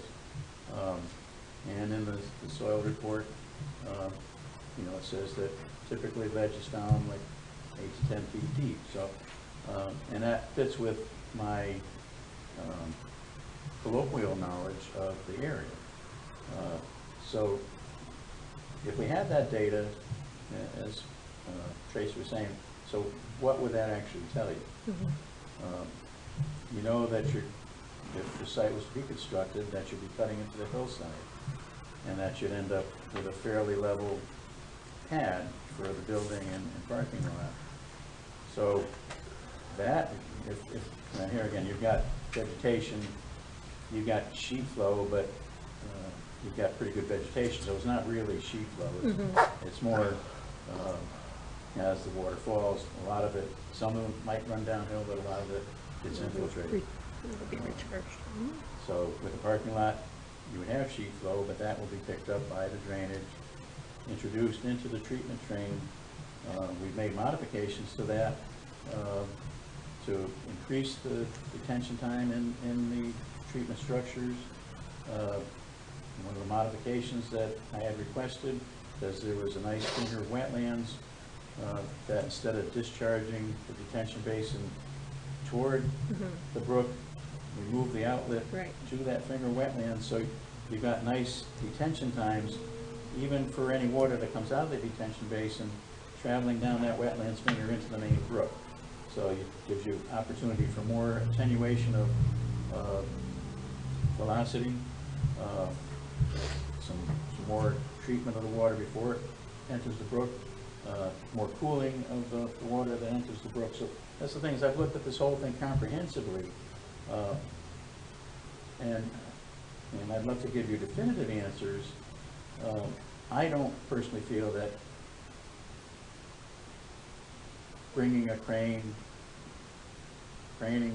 drilling material over there or a backhoe to do the soil testing is giving you answers that are going to make difference in this decision. That's my opinion. There's a difference between opinion and against perspective. Right, yeah. And even though it's qualified a little bit, it's an opinion. You see what I mean? That's where there's someone else might say, well, maybe, but maybe it could, but that's not what I heard you say. No, that's correct. This is based on my many years' experience. As I said, literally thousands of test pits that I've done for many projects, both commercial and residential, across the state and at the places I've worked. So it's not, obviously, to make a hypothesis, you've got to put those pieces of logic together, but it's not just based on my guesstimate. I've looked at the data, I've looked at the soil survey, I've looked at the survey and topo that they provided. So it is a solid opinion coming from me. Yeah. I mean, I don't know about, drilling what it would do for anything in the wetland. It would benefit the builder to know what they're dealing with, what type of machinery, right, that they would need, if they need to blast, if they can excavate, if they're going to run into a real soft area or whatnot. I don't know what I don't know what the soil testing would do for our purposes. I don't know, Southwest requested it be done, they're more of an expert than, I'm sorry. Because they were concerned about they said, they want to know whether or not it may affect the connectivity. Right. It may affect Right. It may affect the connectivity, it may affect It's quality, which the ability for the groundwater to recharge. and that.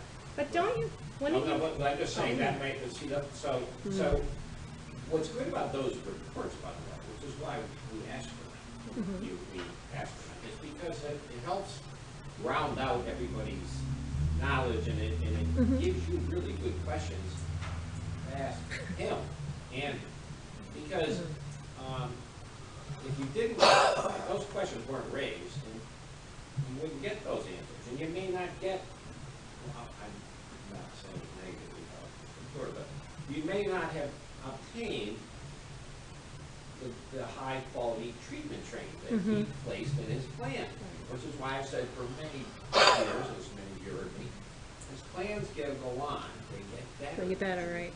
They usually get better. Right. And so these reviews are helpful in that way, really. I mean, we've seen a lot, through the years, this commission has seen a lot of plan improvements for various projects where it's actually increased the water quality, you know, with the rain gardens, with the swales, with, you know, all these treatment plans and, you know, made it better than what it was ever started with.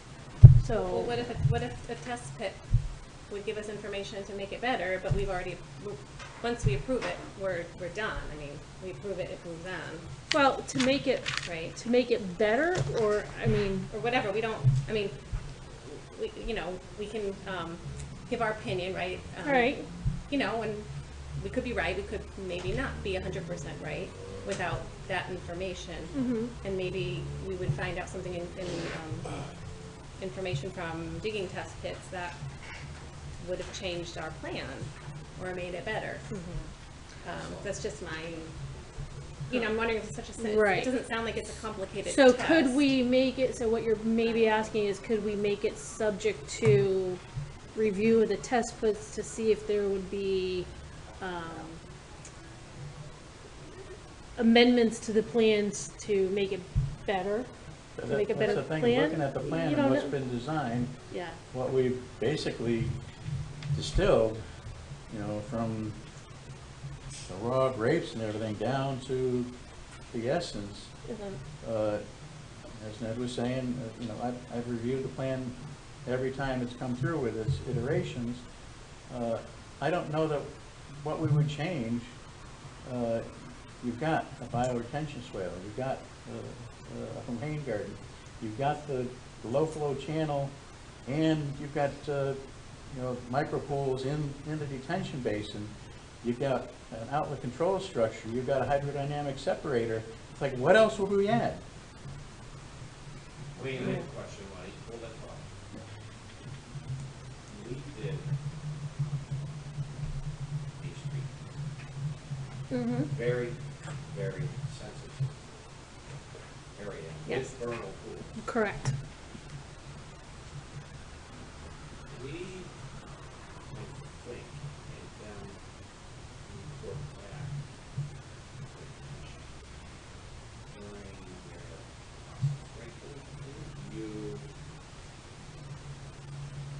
right? Didn't you inspect at certain portions of their, the implementation of their S&E treatment, and you came back and you reported to the commission? Didn't we do that? We have done that on a number of projects, and actually, Would that make sense? Would that make sense? that here? makes absolute sense, yes. That's the interest, was Tracy alluding? That's what I was alluding to, is that to say, okay, we get the test, it's not what we thought it would be, it's worse, we says, oh, no, this is what we need to do now. So we could review the findings of it and amend as necessary. And that would Based be on the true information. Oh, absolutely, and Right. that should be true for every project. That's what I would think, it would be, because you don't know what you're gonna find until you start digging in there, right? So, But it would come back, I mean, because it's approved, a plan, we can't take away an Subject to. approval, though. subject to, Subject to what, though, like? subject to review. You have to rely on staff, You there have to has to be a rely- measure. You know what I mean, Yeah. because we can't take away an No, approval, but there right? has to be a measure, standard, so it would be, trying to remember the language, I put in that approval, Sure, we could dig it up. Well, as we do, we inspect the projects under construction regularly, almost every week. Right. And, we kept it on the agenda, mm, right? well, we did that with the high school, High school. certainly, yeah. Kept it on the agenda, we reported That was very that, and we sensitive. also provided that if the test results came, were a certain level, Correct, Right. the applicant would have to come back and remediate, correct, yeah, correct? yeah. Right. Some We did language that with the like high that. school where it had to be, the water had to be tested and it couldn't be above certain whatever And it parts per. worked. And if it was more than 2 above row or- 2 in a row, then they would have to, whatever, remediate, and I don't see why we couldn't implement that here. That worked out perfectly. I don't know what you test for here. Right. We'd still test the water quality from the runoff, from the detention Because ponds, the from everything key- else. The key, isn't the key here Let's protect the wetlands and the water quality? course.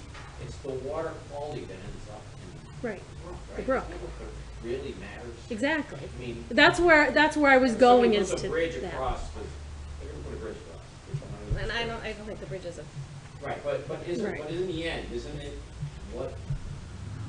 the adverse impact on the water quality that really matters?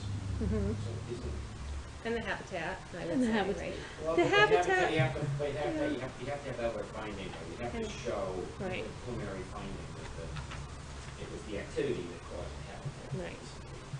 And since we're talking about that still, Yeah. the request for the analysis of wildlife habitats, which we asked for, right? In October now, I think it was, maybe not September.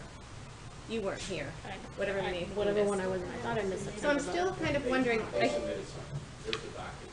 Yeah. so I found in that report that's dated January, Lori from GR Engineering, it's like a big, thick, this huge, thick packet, this guy. You know, they talk about the wildlife that's on the site or could be on the site based on the National Diversity Database, this thing. And then, so we asked for an analysis of wildlife and the impact. So the only thing I see as far as impact is like this one paragraph that says some temporary impact to wildlife individuals typically inhabiting woodlands and forest edges may occur during construction. I don't even know who wrote that, who analyzed it I'm not really sure, other than if anybody else knows, it's signed by GR Engineering. But I don't know who the third party was who gave that opinion. Oh, are they qualified to give that opinion? I is what just you're don't asking? know. Yeah, I was kind of trying to find it out, but I couldn't figure it out. Is this the app? Okay, so that's the expert. The GR Engineering would have to rep and warrant whatever was given to them. Remember though, that some of the regulations, now, our regulations are pretty drafted a long time ago. Yes, they So were. a lot of the cases have come down since then, Mm-hmm. which have been, and actually deep, I read you the most recent deep publication about how you should be doing. No, and I completely understand that part, Ned. I'm just wondering, where is the information about the impact on the wildlife from the third party that we asked for in the October meeting? But it's there, isn't it? But I don't know, this is from GR Engineering. I don't know Right. who wrote, but that's not a third party. It probably requested it and GR Engineering Responded to it. They responded. But we asked for an analysis of wildlife habitats from a third party. You I wanted somebody thought, else if you looked totally. Yeah. to- I I think think that's what with the deep national diversity database. right. And that just There's shows, no rare species on there. right, but what's the impact? Like that's, There's no, if there was a, It would have to be to the wetlands, which in fact would then create a problem with the wildlife. mhm. so the analysis of wildlife habitats is the site, no? Well, don't forget we're wetland. I'll read you the test that DEEP has recently published. It is if there's activity in the water course, then if it's within the water course, you can consider the impact on the aquatic and animal life there. If it's outside the water course, which is my understanding this activity. Well, yeah, wherever we have a lot of Right. people live. You cannot deny an application based on the impact or effect of an aquatic plant or animal life unless the agency first finds that proposed activity will likely impact or affect the physical characteristics of the inland wetland or water course. So what they're saying is, what they're really, I think, saying is,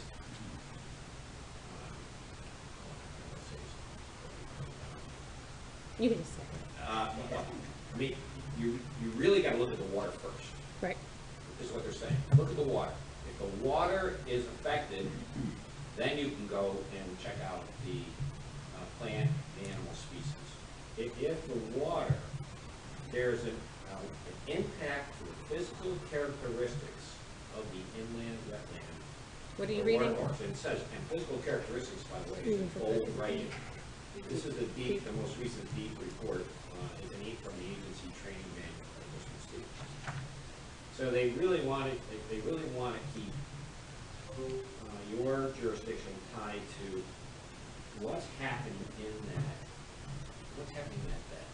bed. It's not the site as a whole, it's the actual wetland area and water course area. So Is if that what there's it's saying? if there's a finding, and there have been in some of the cases Mhm. where, you know, that there's impacts on, detrimental impacts to the water course, because of the activities,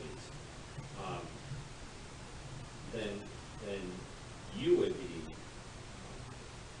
well within your authority to say, hey, you know, we want to know, since we think there's some detrimental impact, we want to know what's the impact on the aquatic plant or animal life here. And in this case, the expert reports that I've read say that there is no detrimental impact to the water course itself from activity that occurs outside of the water course. Mhm. So that's why I believe we fall under number 2 here, we call it the section. And I didn't see anything else that said differently. And all I'm trying to do is, I'm not for this, I'm not against it, I just want to kind of frame you all into the conundrum I put you put yourselves in, and I help make work. You just dug the hole deeper. Yeah, And I agree, I am not for or against anything, I just know that this is a Sensitive? very significant and sensitive project, and, so we just want to do our due diligence, and, but in our regulations where it says we can request an analysis of wildlife habitats on and near site, and the impact of proposed use. Maybe we need a definition of that. Like, that's what I'm trying to find out now, Clarification. because if we don't have, I mean, I don't feel that I see a good analysis of that to then make a decision whether or not they're affected. That's the only thing, when I looked back at the minutes from October, when I requested the studies and the analysis, because I'm not equipped to do that, and I don't think the commissioners felt. Yeah, look at 10.1.5 as that here. I hear what you're saying.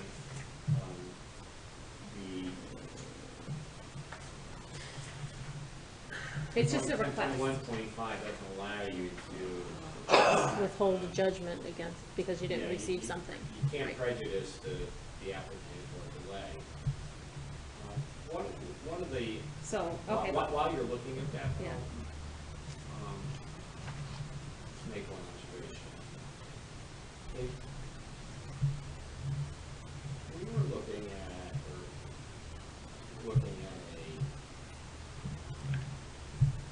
at a May Street project. If you were looking at a May Street project, and you know, you made a request for the types of wildlife report that you were seeking,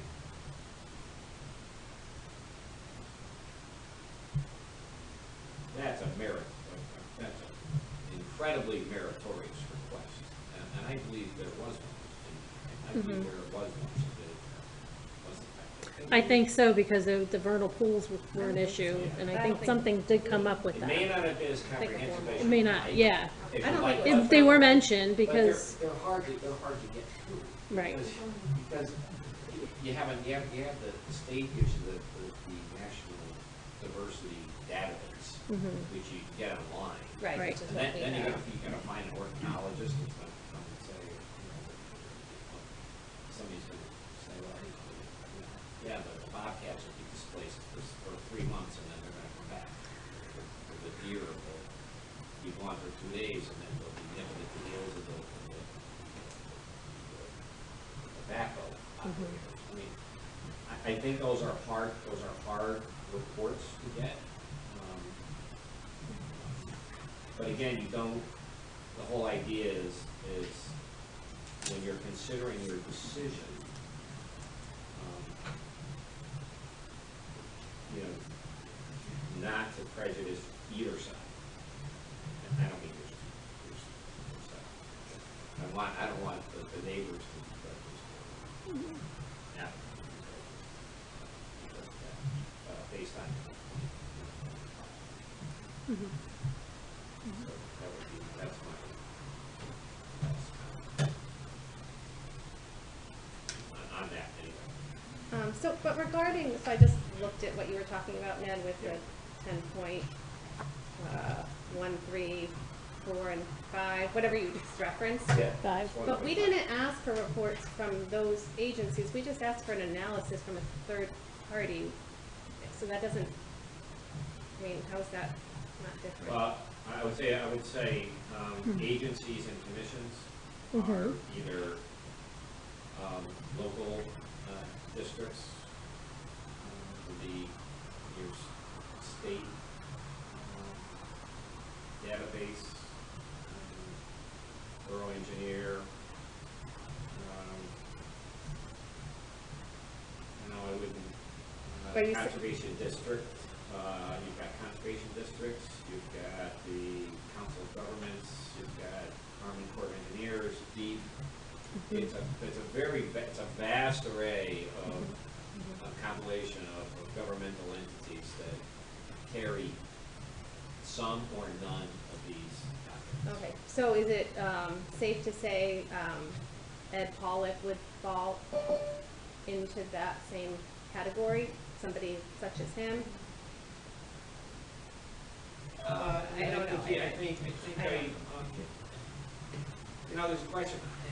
Do you have his exact language? Did he recommend? Did he suggest? What did he say? Well, Exactly. I um, know I have it, but I think he said sure. well, I didn't bring Ed's report, I have Let me this, see, but pretty much is, do you have Ed Pollock's report? Let me I just wanna make sure that we're getting the information that we asked for back in October. I don't think I just grabbed some stuff. I have. We can look, you probably have it, right, Lori? Okay, thank you. I didn't grab it. I have a lot of paper, but I don't know.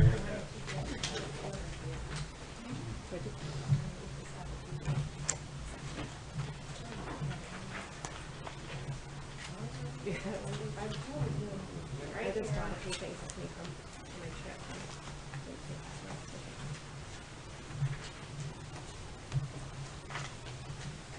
Do you understand Yes, no, I think it was in November, right? He sent it right before Thanksgiving. You have it? Oh, okay. When he's done, do you mind passing? Thank you.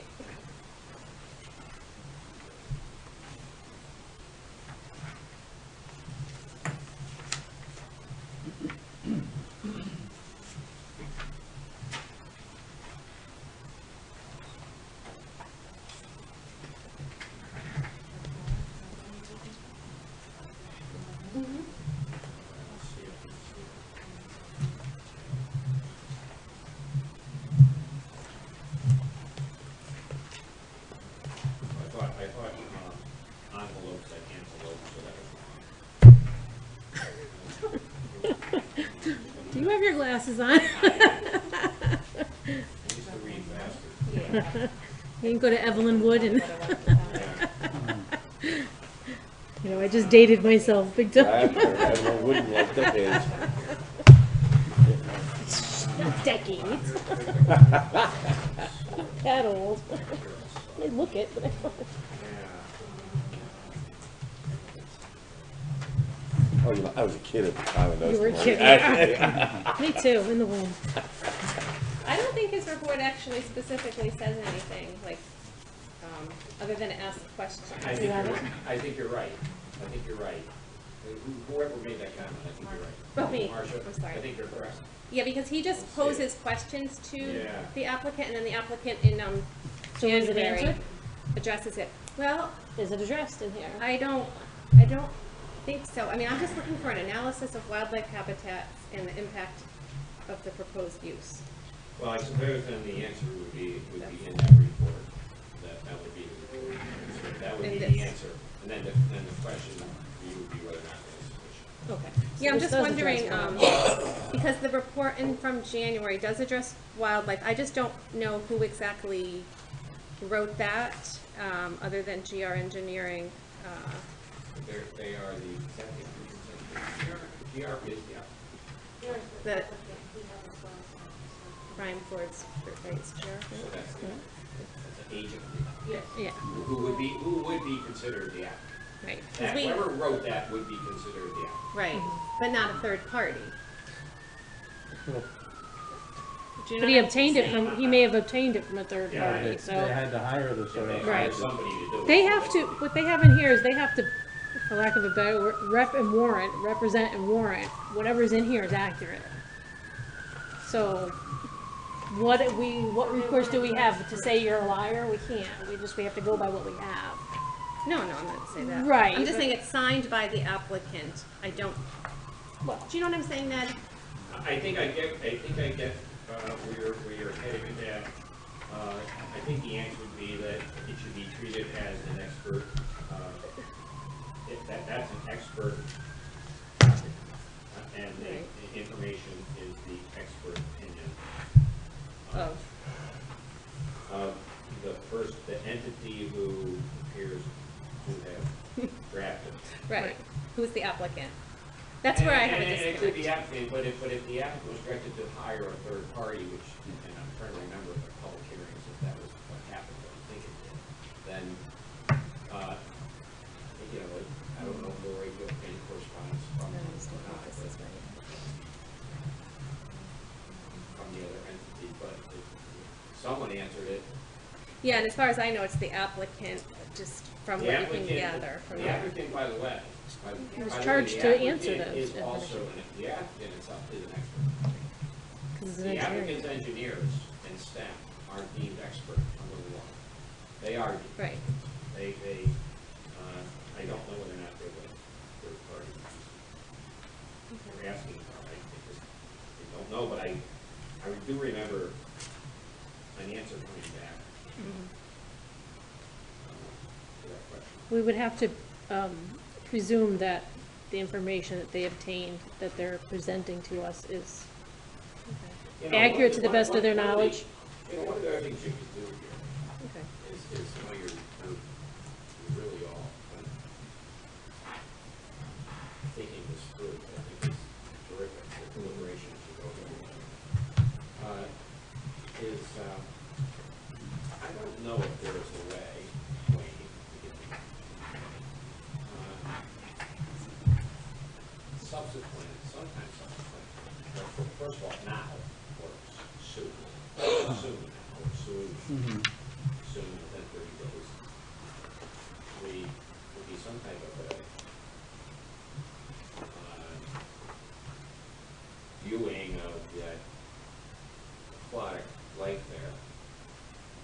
And then we look at it again and make that part of your report back. Put that as part of the criteria. And remember, we did that with High Street. Remember, we did something with High Street. There was something. It probably had to do with the vernal, something we had because you to couldn't do with them. that vernal pool. Right. We're reporting on the vernal pools, yeah. Right. It had to do with the temperature thing. We had to have to do with the Yeah, we didn't have any We didn't put any monitoring requirements on May Street that you, We had No, it was a already- report we back. had you would a give us independent- reports, We but, were, yeah, we were reporting but we back. weren't, Right. I don't think there was any. Okay, so the site reports were isolated. Yeah. You just reported on the front with the, so Right. why, At Main Street. why couldn't you? Of course it has to be, but I mean, is that a burden that is reasonable for you to assume? And is that something that you could logically report that would make sense to the No, if I was charged with that, yes, it would be something we would do weekly. I would certainly go out there and observe and report on it. Yeah. That would be, I mean, the best way to help Marsh, to assist Marsh's dilemma, my view, that part is before and after.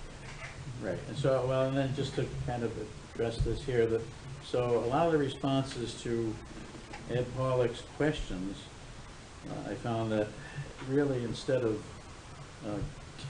giving us the review we had hoped for and hiring an independent consultant, he basically posed questions. So the soil scientist, Dan Hagman, was the one who wrote a lot of these responses, and you ask, how do I know that without seeing his signature? Right. I know that GR Engineering did not write some of these responses,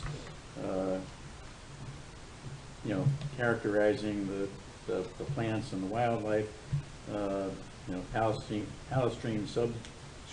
shrubs, all the wording and stuff. That I was actually very impressed with Mr. Hagman, his knowledge base. Here again, and I didn't mention this, but for a time I did some environmental reports for the some projects, the coastal management. I can't remember the exact requirements, but along the coast you were required to do these biological and environmental assessments. So I had done some of these after I was out of college. Here again, my training in biology. I know that an engineer didn't write these responses, that this was Mr. Hagman that wrote these responses. So, and I was impressed with what he characterized as far as what was existing out there, not only in the brook, but in the uplands. So, now, if that helps you at all. No, yeah.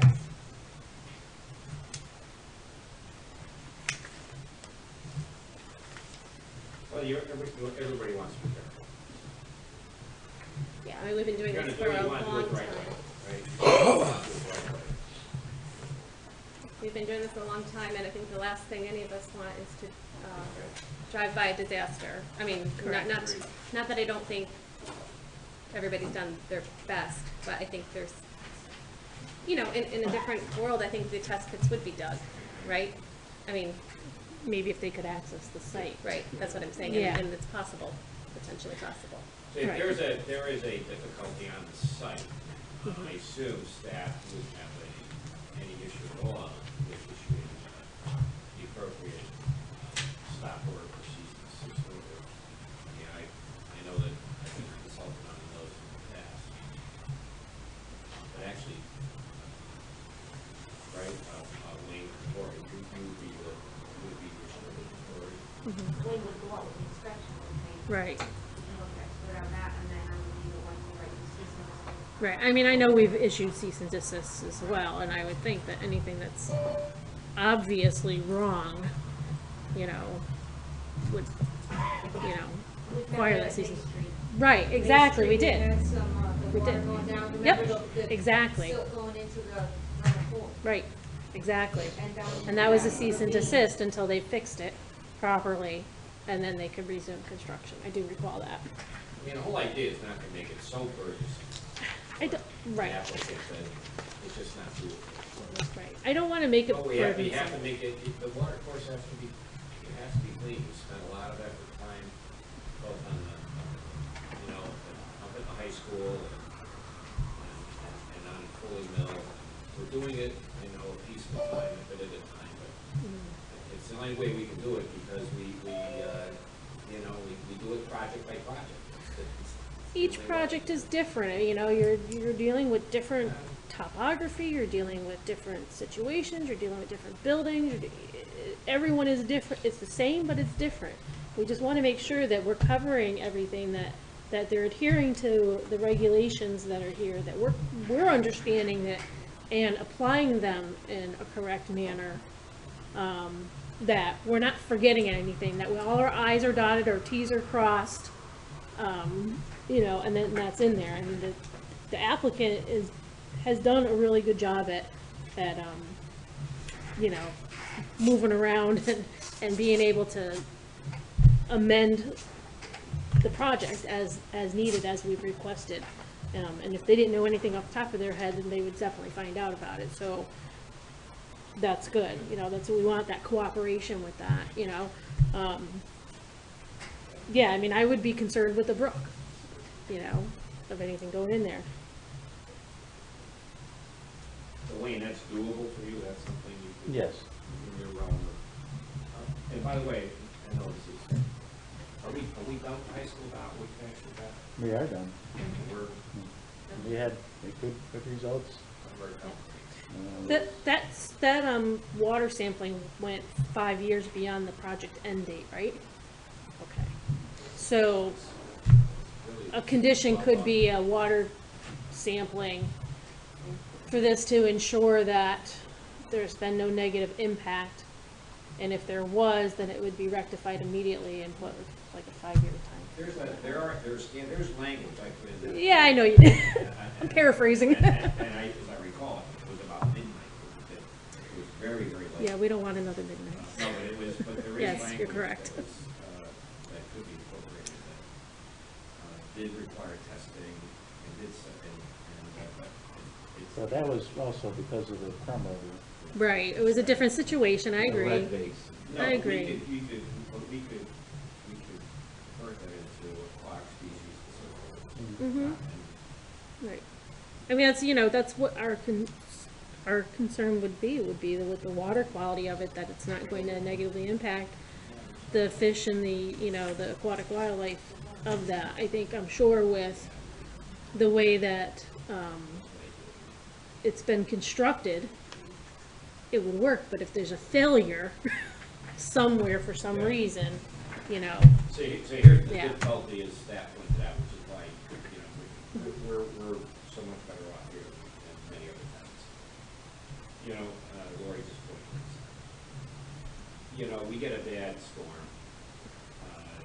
You know, they put out the pre-treatment on Route 68, and then they put sand, and then it gets ice, so they have to do it again, and then the brook's a disaster. Yes. Because, so it shouldn't be this applicant's responsibility. No, I agree. So for somebody like Yeah, how Wayne, could we would test have it? to be, your staff would, and you eventually, but your staff would have to be someone in the first instance to be able to make that type of Yeah, judgment. gotcha, okay. And that's where, that's why it's not easy. We wouldn't know If where this that, was clean, where if it was coming, clean, yeah. Because, you know, there was nothing coming in on 68, Right, it would be it'd be an easier judgment. Right. That's gonna Right, be- so water then you testing can't it- You can't retire. yeah, that's never gonna happen, so. That's true, we couldn't hold the applicant responsible for something of a rollover on 68 that Yeah. O&G rolled over and nothing, you know, is an example of that. But you could test the rain garden, the swales, all that though, right? To determine if there was a breakdown or if the things weren't filtering it out. So if it's filtering there, then theoretically it should filter properly into the Well, brook. the thing is that all of it's visible. You could see the outfalls, and you know, like we did really at May Street, and we were pretty much out there every week checking. You know, when we did, you know, in some of the recommendations, we did recommend that a site monitor, like when we had a site monitor at May Street too, that gave us reports. Not as timely as we would have liked, but they gave us reports. And site monitor there, so it Right. was supposed to be like a certain amount of, rainfall, whatever. Right, I remember that. But we were out there sometimes during the rainfall. Right. I did, yeah, I recall that. And you did go even right after rainstorms, didn't you? And Yep. that's how we saw this, all going The back silt. into the vernal pool. Right. And I think the same would happen here, we would see what side it's coming from. If you're going there, you're gonna see it washing down this, from the bank, or it's washing off the 60. Off the 60, right. Well, your first test is gonna be with your eyes. If Of you course. see something coming from one area. Of course, and that would be, you know, any of us, I'm sure that if, I know that if we see something that doesn't look right, we definitely contact you guys to check it out. You know. I just, when, I think Wayne maybe was talking earlier about the wells, and you mentioned, it would be cheaper to drill a new well, was that you, Wayne? Than to bring in the water, but what about for, I mean, I'm just saying if there is a problem, we don't know yet if there could be a problem, or if there will be, but what about the people who have said their lots are too small for another well? Like, what happens to those people? What's the alternative? You want that to Wayne or to me? Well, either. I'll defer to you. I guess I'm just talking. Wayne's- I'm gonna defer to you, Wayne's Wayne. passing I'm gonna defer to you, to, Wayne. I feel like Family Feud. No, we're not gonna play. Yes, we're gonna play. You know, I what if, think there's a very good question, and it's been raised by many of the residents, and Yeah. rightfully so. The zoning commission, again, through the fire marshal, there's pretty strict requirements on insurance and bonding, and so there'd have to be a significant bond posted that would, you know, have to take care of those. I mean, it's been done before. We've had blasting in the industrial park areas. We've had blasting in many areas in town where Fawn Meadow. developers have had to post bonds. how long are those, you know, good for? I mean, I don't. Isn't it So- 5 years after Because what if construction? somebody's- So the process is this, normally, is that there is, and I hope if this gets the zoning and it goes that route, the zoning should require, I would recommend they require a pre-blast survey. So they do a pre-blast survey of all the homes in the area, so they know whether there's, you know, cracks in the wall, foundations, the status of the driveways, and so they do a pre-blast survey, they photograph it, then they have to blast. And somebody, and they do, by the way, they do a well recovery, I believe the well recovery test is quite great. Well, they certainly check the static water level of the water in the wells. Right, and then they do the well recovery, so it doesn't give out how many gallons. Yeah, so they, Do that to do potability too, because it's. right. Yeah, For the turbidity? But what happens is if then when they're done, it gets retested, or if there's a complaint, they have a standard. So they know what the before is, and now they know the after. And then there's insurance to cover any claim in the middle. I mean, similarly with the river, I suppose, and fish and stock, like we'll know before. We want to know before Right. anything happens, and then after, and there wouldn't be insurance. I mean, because, you know, because to no fault of their own, some people, worst case scenario, could have to up and literally leave, Yeah. right, their homes. Right. Like, you know. I don't know, think, but- again, I think that, I mean- I saw, oh, by the way, that's another one of those where there was May, you know. Right, but, I know, and no one wants that to happen, obviously. But that is the zoning issue. That's for the zoning commission. The judge is right specifically in 42, 2.2.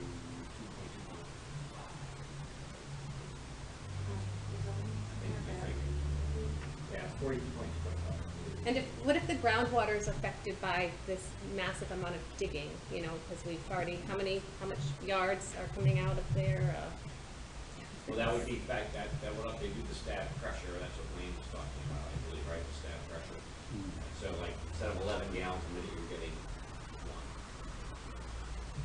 So is that what, the test pits will tell us too, Wayne, at all, or no? No. No, see, that's what. But what about this digging? What if they're gonna start digging away at the rock instead of blasting? Is that, how would we know effects on that or not know? Or- Like, well, yeah, would that impact? Because it's been stated by people who live there that they believe there's ledge. And there certainly might be. They live there, I don't know. You know, I don't know Well, what to say. some, you know, if you're digging down 10 feet, you might not hit ledge. If you're digging down 20 feet, there's a better than 50% probability that you're gonna hit ledge, I would say. Blasting is very expensive, so, not that chipping or hammering the ledge is not expensive too, but it's less expensive than actually blasting. So typically, if the rock is soft, the excavators will hammer the ledge. But, and there again, you wouldn't know that. If you did do the drill rigs, you would know what that possibility is, whether you'd be blasting or hammering. There again, the contractors determine that when they're doing the work.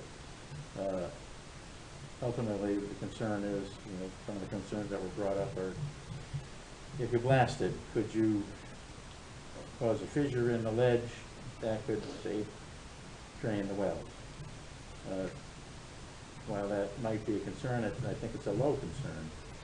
You're not like we're right up against the property line. You're a good distance away. Blasters today are much more educated than they used to be, so they size their charges for the rock that they're encountering to use the minimal amount of blasting to do that.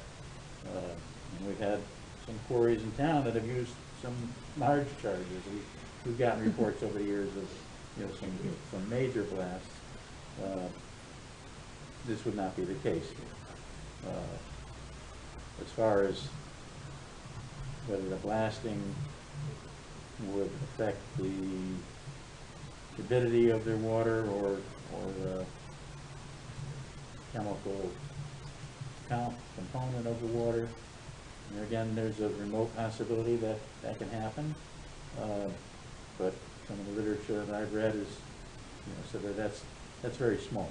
You could also drill a new well, you know, 600 feet away, and it could affect the turbidity of it temporarily, correct?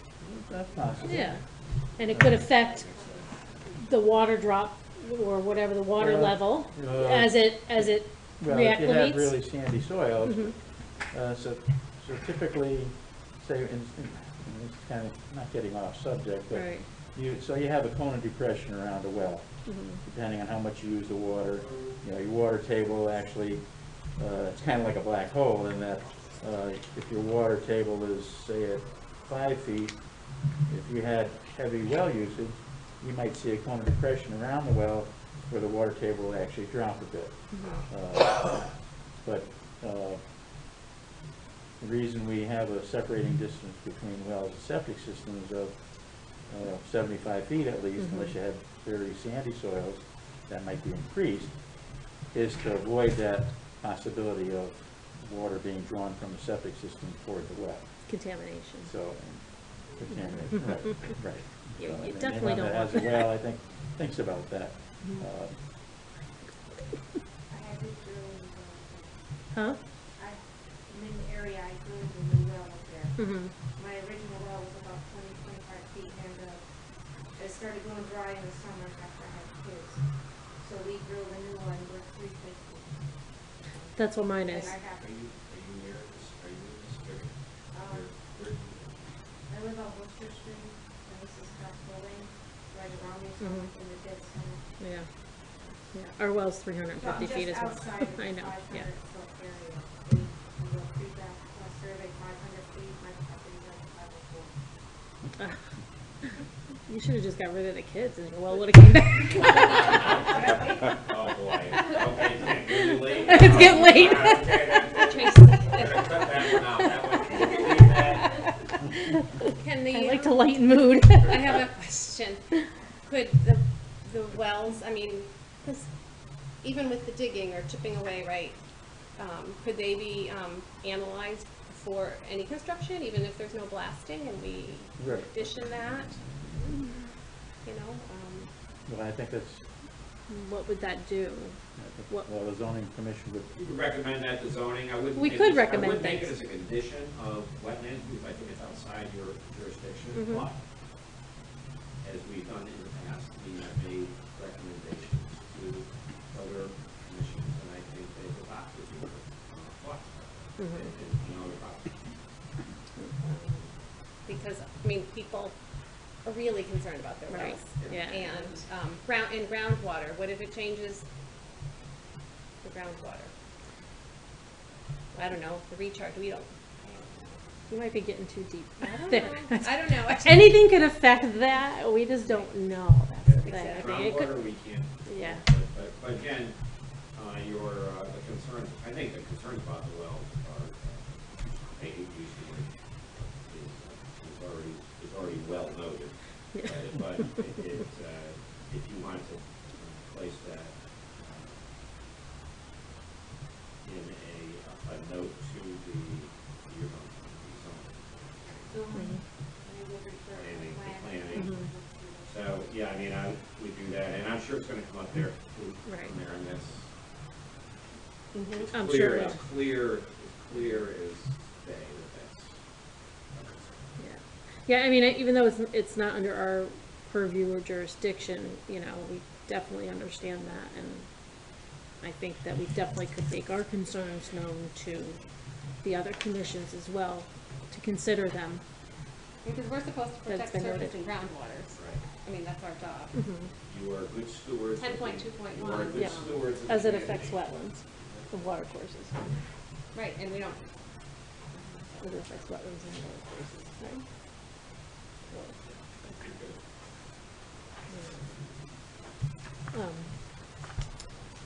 Do any of the other commissioners have any thoughts, questions?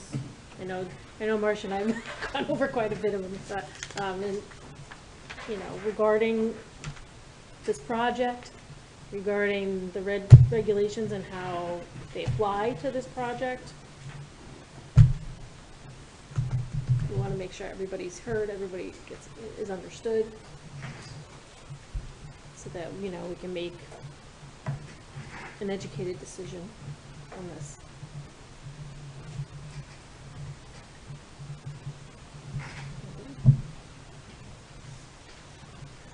You guys are pretty thorough. Yeah, I think so. We all need to be thorough. Right. We all need to be thorough. You know, yeah, we would just wanna make sure we're doing the right thing, you know? Absolutely.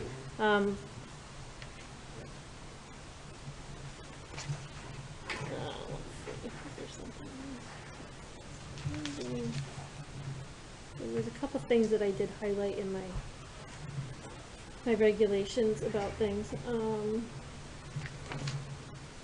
And I know that they were brought up repeatedly by, the public in this section 10, as I stated before. And I think we may have covered them.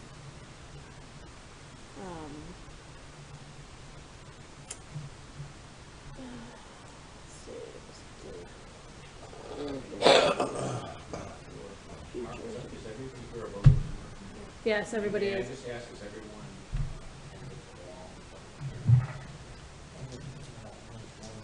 on Yeah. were you able to listen to the report? Yes, You were? yes, So yes. I missed one. Also mute. I missed one and I didn't listen to the recording. Yeah. So let's let the record be clear, both Brian. Rui, and myself, actually. You also Yep. all listened to the Mhm. recordings. and- Yep, Yes. I've read the minutes, I've heard. And read them very well. Yeah, Thank you. it's been discussed. Appreciate that for the record. Okay.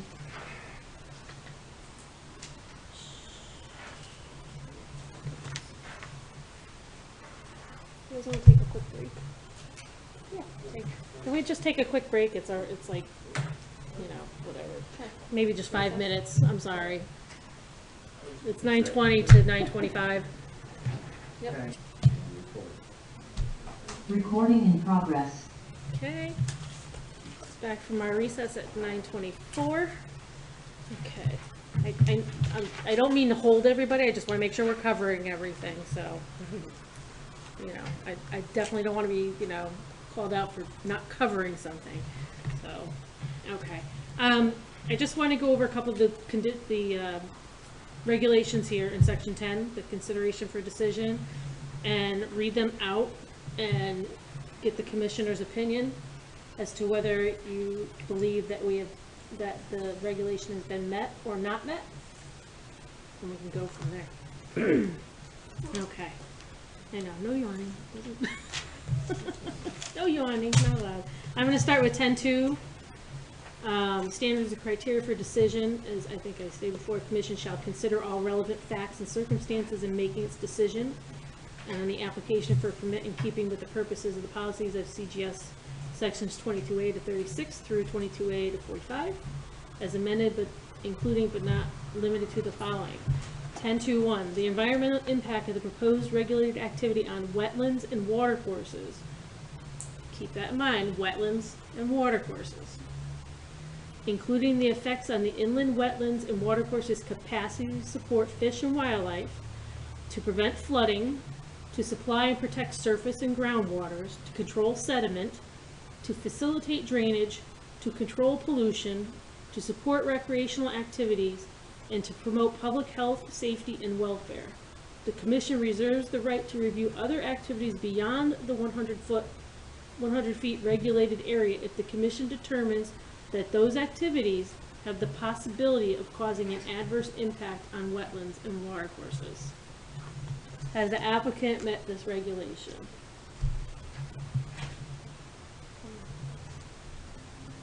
That's what I'm asking. So, what you just read there, Tracy, that Yes. they have the possibility of causing adverse impacts on wetlands and watercourses.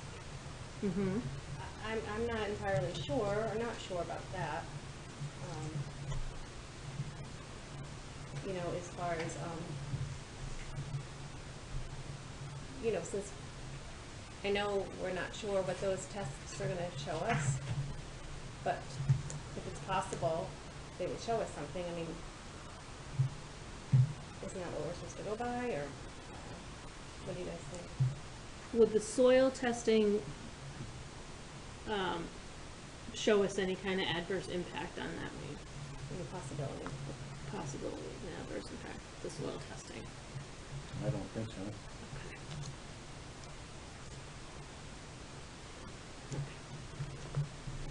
Questions? Comments? Concerns?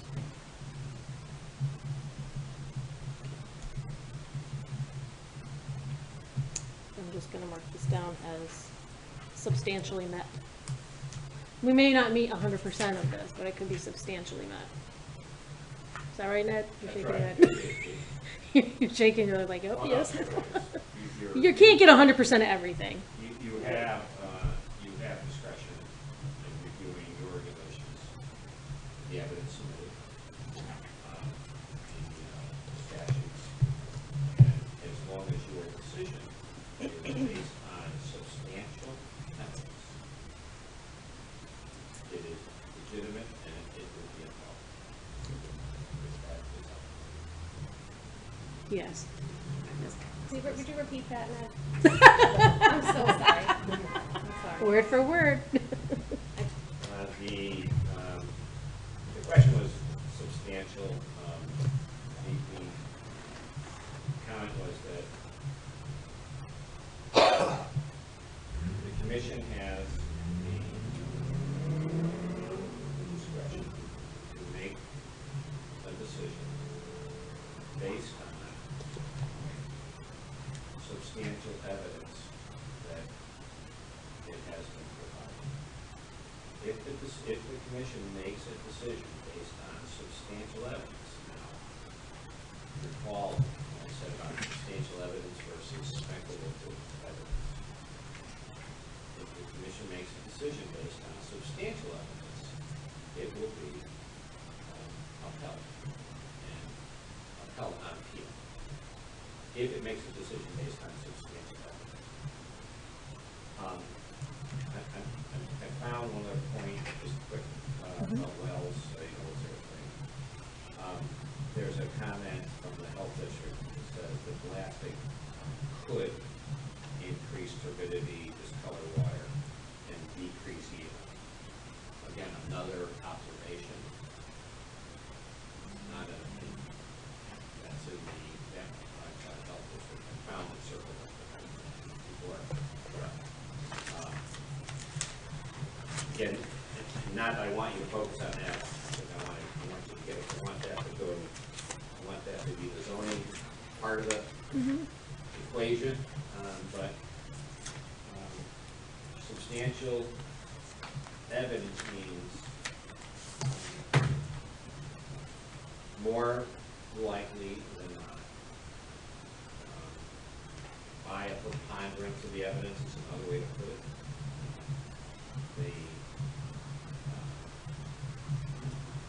You are reviewing this application to determine whether or not a permit should be granted. The cases make it very clear that there must be a specific adverse finding. As you're going through your regulations, there has to be a specific adverse finding that there is going to be a material impact to the wetlands. And that comes directly out of the current case law, which is still valid today. Started with Avalon Bay, Avalon Bay, Hawk, and a few others. But it is the status of the law, and it also further states that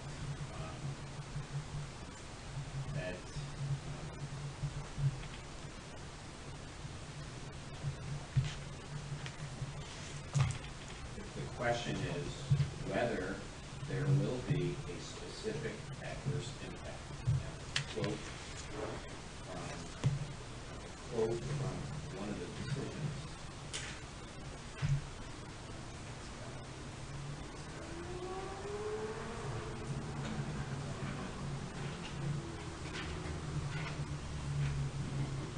Is Avalon Bay 2011 decision.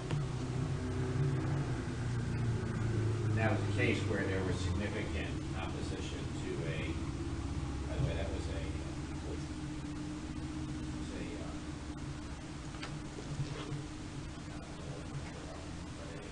Affordable housing? affordable housing development case in which you could probably assume that there was considerable opposition.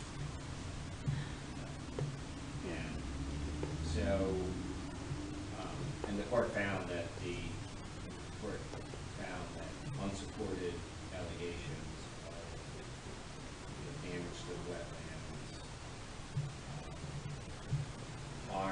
harm to the environment,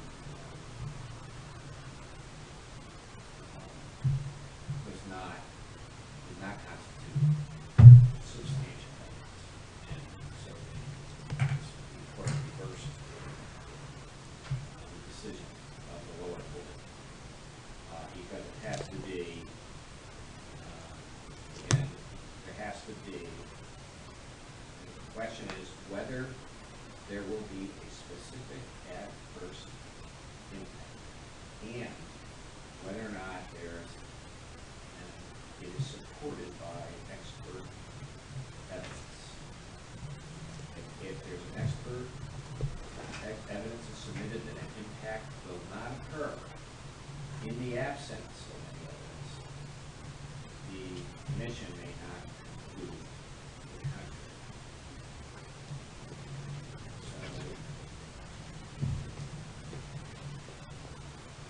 So are you saying that possibility of causing an adverse impact doesn't?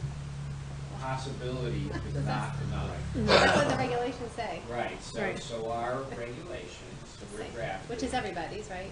Right, and they were drafted in. Was it 83? Yeah, 86, something like that? Probably in the 80s, maybe in the 90s, revised. It was revised February 16, 2009. Adopted in 1974, and it was amended several times. The last one being February 16, 2009. My guess is those provisions weren't addressed because these decisions were coming out. After. Well, it was really, I'll tell you, the heyday Around the same honestly time. was 08, 09, Mhm. 10, 11, that's When the all market the- fell. all the brokers When the market on crashed. wetlands commissions. And I'm sure we had this discussion. It was because wetlands commissions were denying applications all over the place. Because, oh, this is gonna, oil, cars, the dirt, the sand, oils leak out of cars.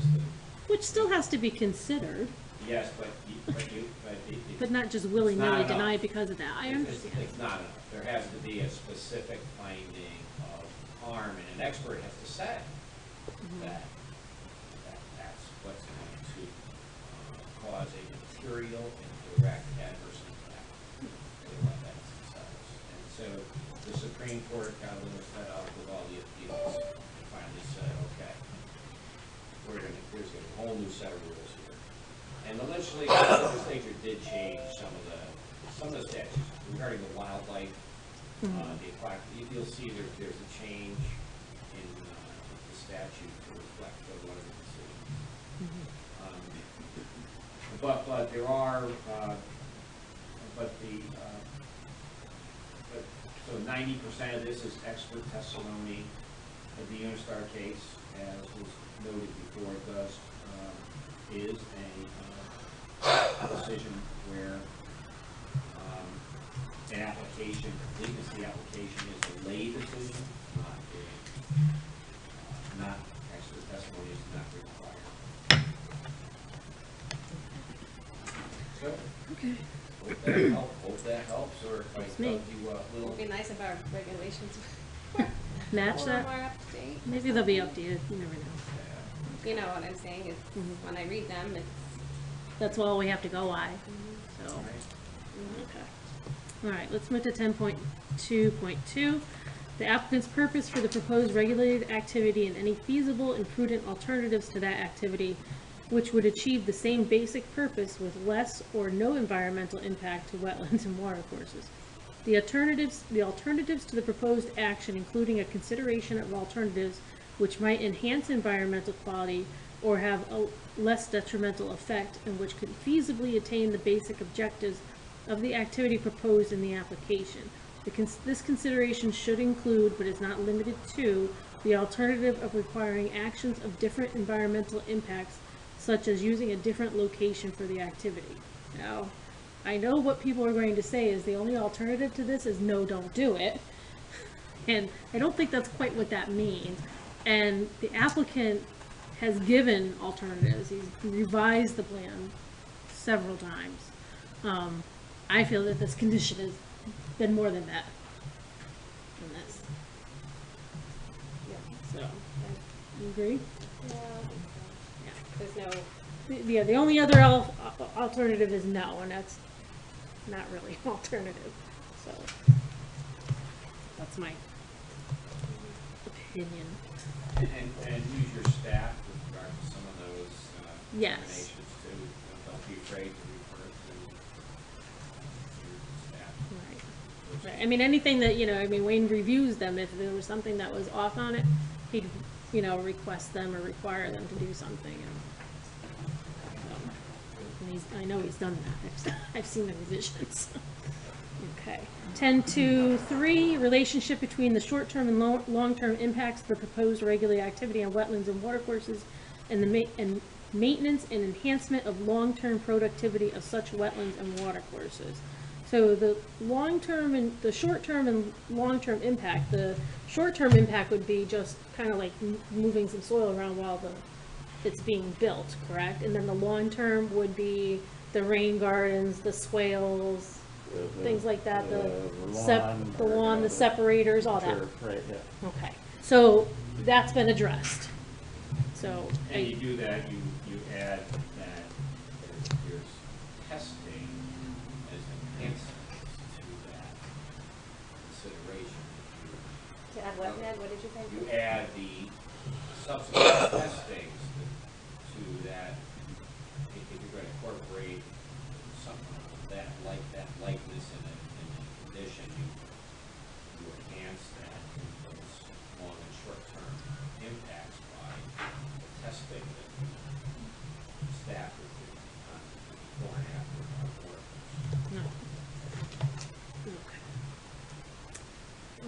10.2.4, irreversible and irretrievable loss of wetland and watercourse resources which are caused by the proposed regulated activity.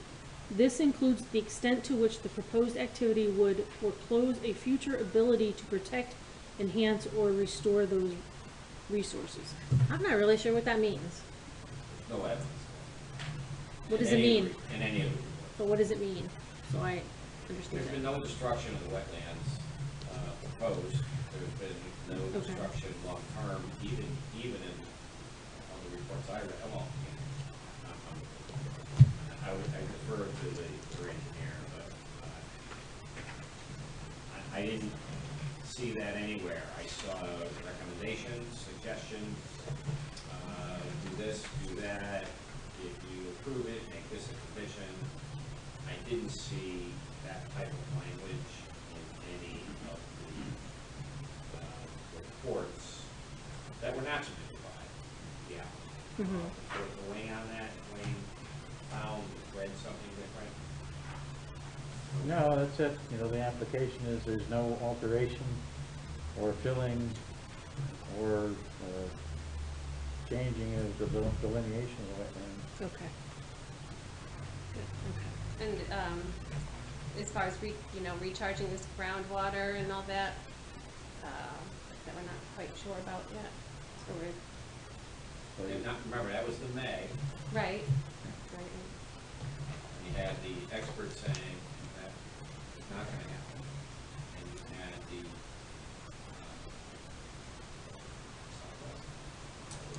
Southwest. Well, yeah, Southwest West said it May. saying May. Right.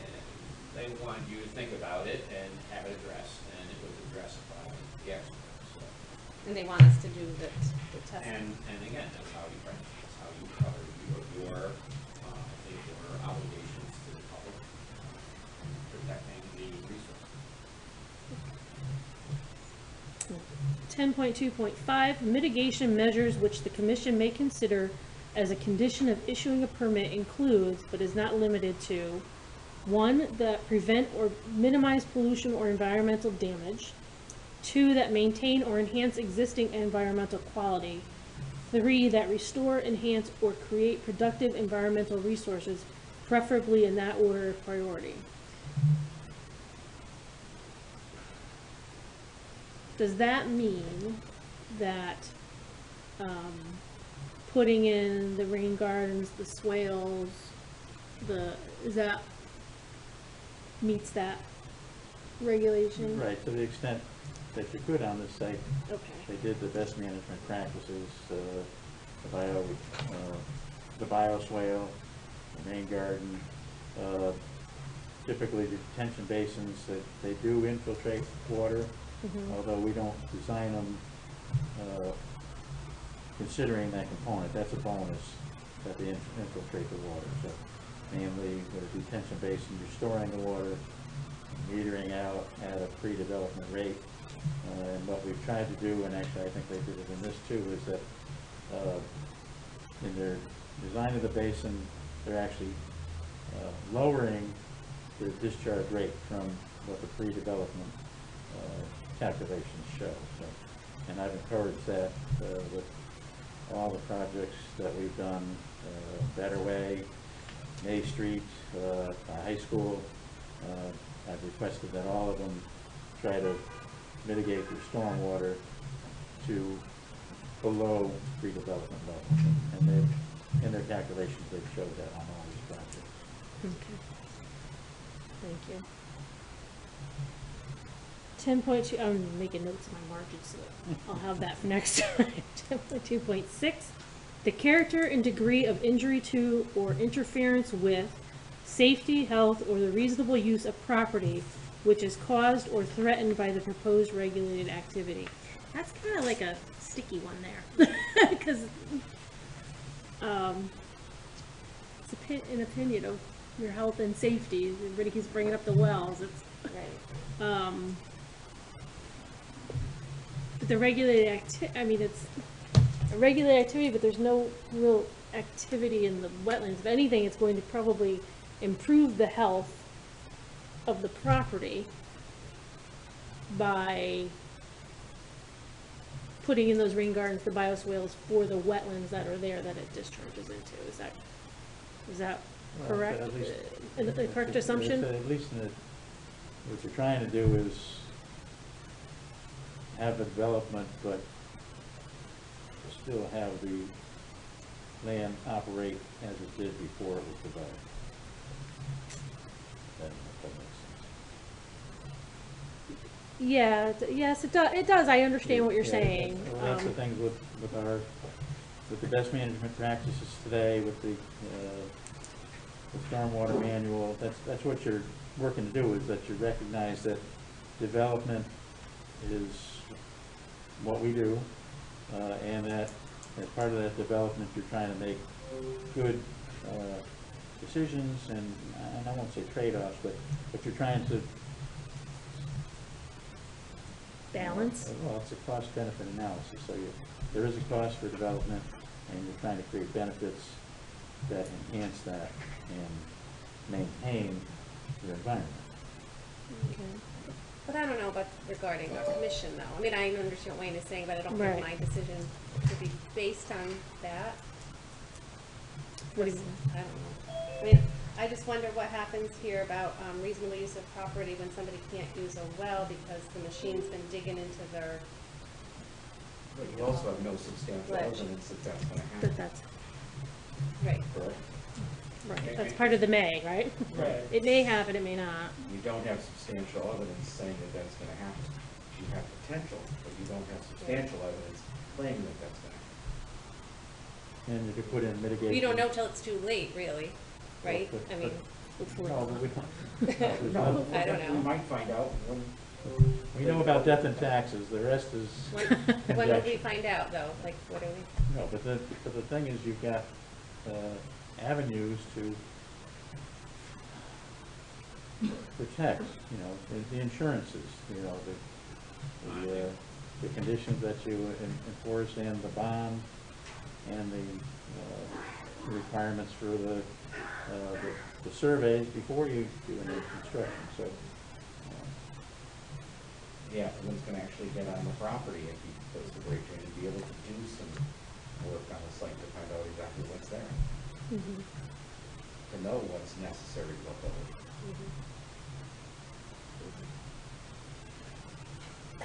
Are you okay with that motion? I don't know. Okay, all right, just mark it down. 10.2.7, I know this has been brought up several times.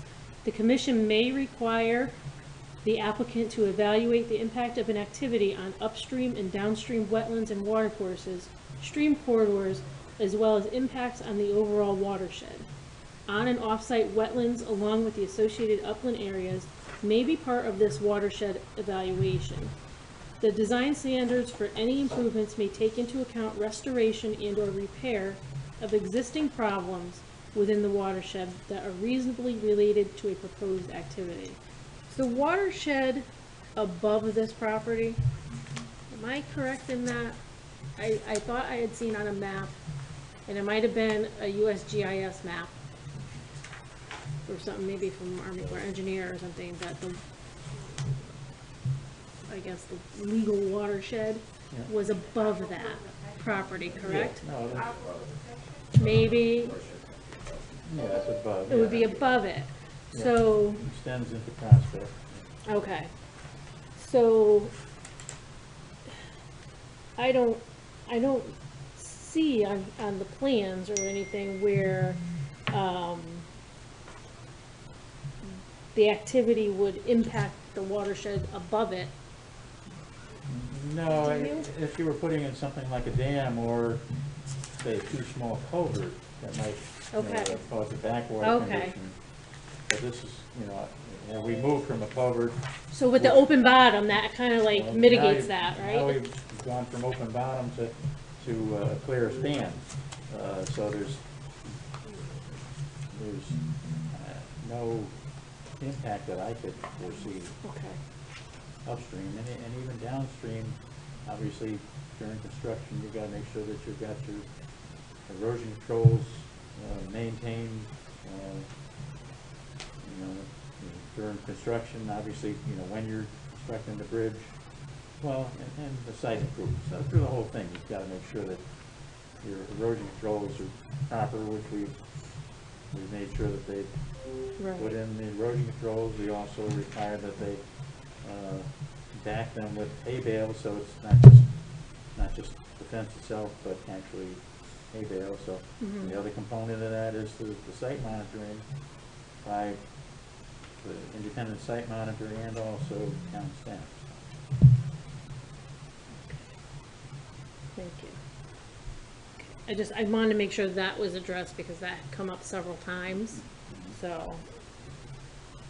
Okay.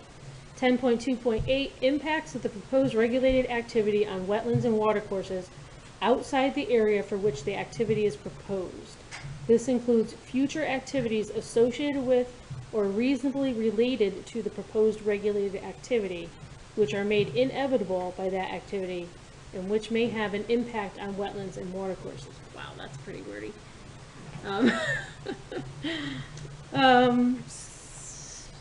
So the impacts on the regulated, okay, so outside the area for the activity proposed. Is that to mean it would impact people fishing in the brook type of thing? You know, what does that mean exactly? Whatever you think is reasonable. Reasonable. The legal standard is that it's a, you know, I would say, in this case, some measure, if there was some evidence that some measure of that brook downstream, somewhat downstream, would be harmed, that would be an issue. That would be a question. But there'd have to be evidence. So if for instance the bridge were to collapse and block the stream, that of course could have a major impact downstream. But it's just a could or may. It's not saying that that's I think the likelihood of it. What that's getting at is the water quality, how the development itself will affect some of the downstream wetlands. The standard would there would have to be some showing that there was some harm downstream. Would have to be some specific harm, and there would have to be a reasonable period, a reasonable length. For example, there was some questions about impact on the levels of the river, I recall. And while I have terrific admiration for Kevin Zach for everything they've done, really a remarkable job in the class.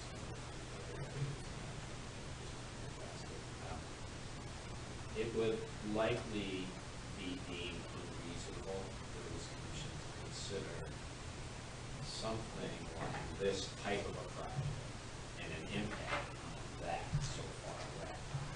His project was 900,000 square feet or something. Large impact maybe. It would seem to me that it would be unreasonable to consider that. Well, first of all, there wasn't any evidence of any expert evidence of that. But that to me would be an example of something being unreasonable too far away to be considered based on the size of reasonable and based on the size of the project and its potential impact as determined by an expert. Right? And I think you've got that pretty covered. Okay, thank you. 10.2.9, the commission may evaluate stormwater management, best management practices, and overall watershed impacts of proposed development as part of either a sediment and erosion control referral or an inland wetland permit if the commission finds that there might be an impact to off-site wetlands and water courses. I think we have that covered by the best management practices that they've done with all that. I don't see a problem with that regulation. I believe it's been met based on the plans that were provided and things reviewed. 10.2.10, the presence and quality of a long-term management program for open spaces, conservation easements, stream corridors, retention basins, wetland mitigation areas, and other land management areas in order to preserve and protect wetlands, watercourses, and other natural areas. So we've got the long-term management program would be the stormwater management, the best management practices. This is what I'm understanding it to be, right? Regular maintenance schedule would protect the stream corridors, the detention basins being on the property are part of that. That would preserve and protect the wetlands and water courses. I believe from what's on the plans that would meet that regulation as well. And am I correct in assuming that, or do you have? I don't know, I just have a question regarding that with open spaces, conservation easements. We don't, I mean, there aren't any conservation easements on the plans. No, we Correct. cannot require conservation easement, correct? We can suggest, but we can't require one. No, and We've in a case requested. like this, We you can't got the require. whole, you got the rest of the Everything rock. else. Right. That's gonna be, I mean, that's your wetlands, so that's your Right. conservation area, I would think, and the space around it would be your area, I would think. I don't wanna get too far ahead of this, but depending on what happens, there really some other things that I'd like to see done over there to help improve that water. To see where this goes. And we've suggested conservation easements in the past. We anyway, have. And it's happened. We have, and I think there's a conservation easement, a better way, isn't there? Yes, There is. right. There's a conservation easement. And you could also recommend. We can recommend one. If there's a location, I mean, it all depends on the site plan and how it ends up over there, where a conservation easement would be located, it's something that you could recommend to somebody. If they consider the conservation easement area an appropriate area to preserve and protect as much of the natural resources as possible. How we got going. This is why you can never retire, you're too busy. Design it and we, assist. Okay, all right, so conservation easement, okay. I promise we're almost done, really. It's okay, Tracy. We've been here for We've been here, 9 yeah. months. I know, I just wanna make sure. I think they resubmitted, I think in August, maybe? Maybe this time. We've had quite a bit. We had to skip a few because of, just the timing of getting reports back. The, you know, the applicant didn't have enough time to respond sometimes, so technically I don't think we've had that many, but. Yeah. It's just been, yeah, it's been fun. It's So a few been in the more. works. A few more minutes. Yeah. A few more minutes is okay. It's, we have to give it attention, so. Right. Okay, there's just two more, really. 10.2.11, compliance with requirements noted in Connecticut guidelines for soil erosion and sedimentation control, the Borough of Naugatuck subdivision regulations and/or zoning regulations or other relevant standards. So the soil erosion and sediment control is the hay bales, it's the silt fences, it's the silt sock, whatever else is you've recommended on that plan. Well, and that's the thing is that there is a note on the plans. They're designed to the soil conservation handbook, and that note is on the plans. There's also, we require that they have a certification that I end up signing when the plans are finally approved, if that's the case. So I would say that condition is covered. Okay. Thank you.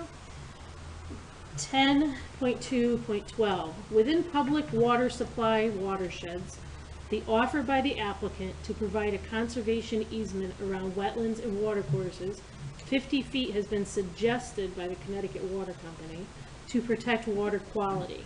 The commission cannot require a conservation easement on any property, but does feel that it can be a valuable best management practice where appropriate for long-term protection of water quality if offered by the applicant. So I think that we have discussed that, and I think that would, you know, where possible to do any kind of conservation easement. And I don't believe this is in a. It's not in a watershed because it's below it, right? Well, yeah, the Connecticut Company watershed. Yeah. So it's not one of those. It's not a public watershed, like where Main Street has the reservoir up there, right? Candy Road, right? So it wouldn't.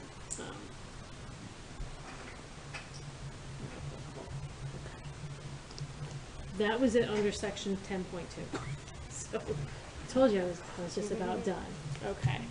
So I think by going through this, that and the plans that were submitted, the reviews that have been done, the discussions with the applicant, the engineer, our staff, our experts on our staff,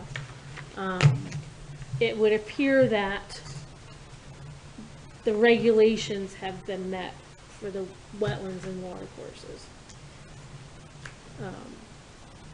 That's not to say that, you know, there couldn't be some recommendations, additional recommendations that could be met. For instance, I know like our regular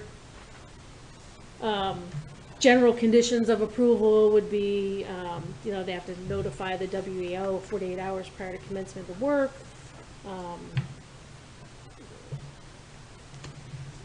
Different things, all work and all regulated activities conducted pursuant shall be consistent with the terms and conditions of the permit.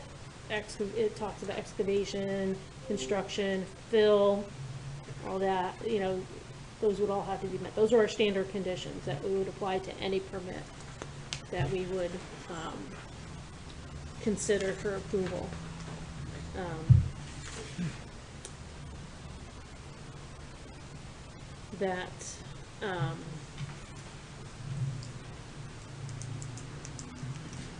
There's been, like I said, a lot of revisions made to the plans throughout this process.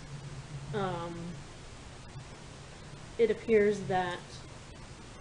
would appear that everything, all the factors contained in section 10 of our wetlands regulations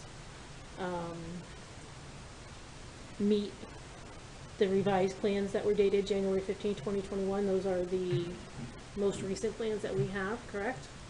January 15th, 2021, okay. And I would like to know the commission's, what their thoughts are regarding either approving or denying the permit based on the information that we have, based on their regulations.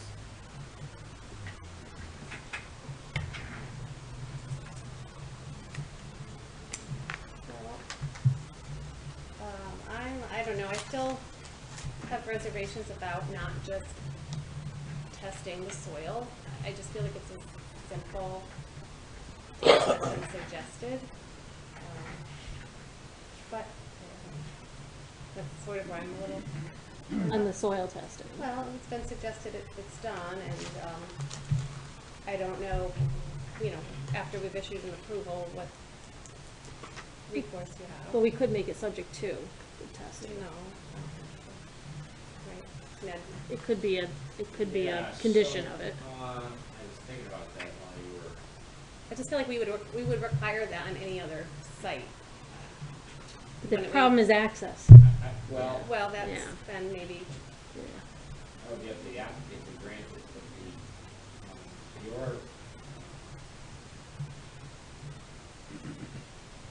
I think the efficacy of it has to come from Wayne,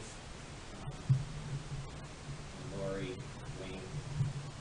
How would that be implemented, since that is an important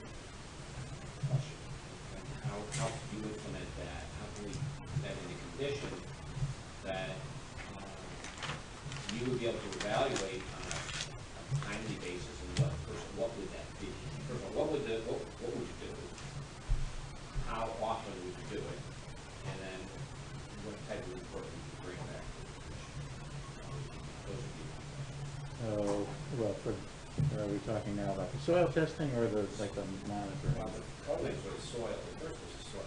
Yeah, And then we talk about the water label, the water act, or simultaneous, I mean, very close to that.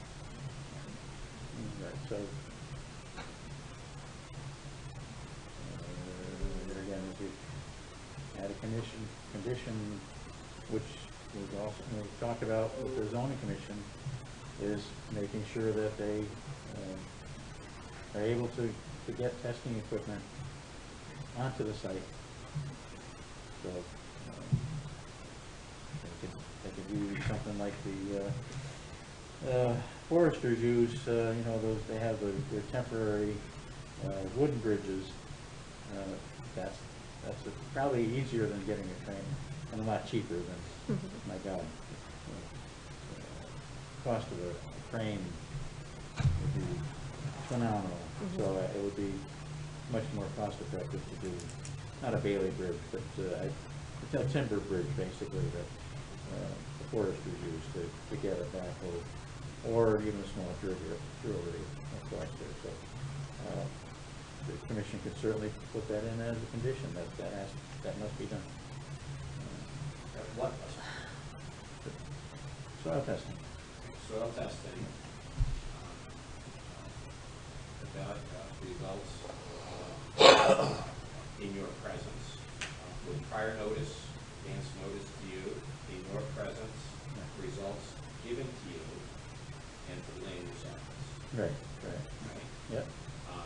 How often then, Well, within I mean, 72 hours of them acquiring the rig or being. Right, yeah, no, so, yeah, adequate notice to be able to witness the soil testing and or drilling operations.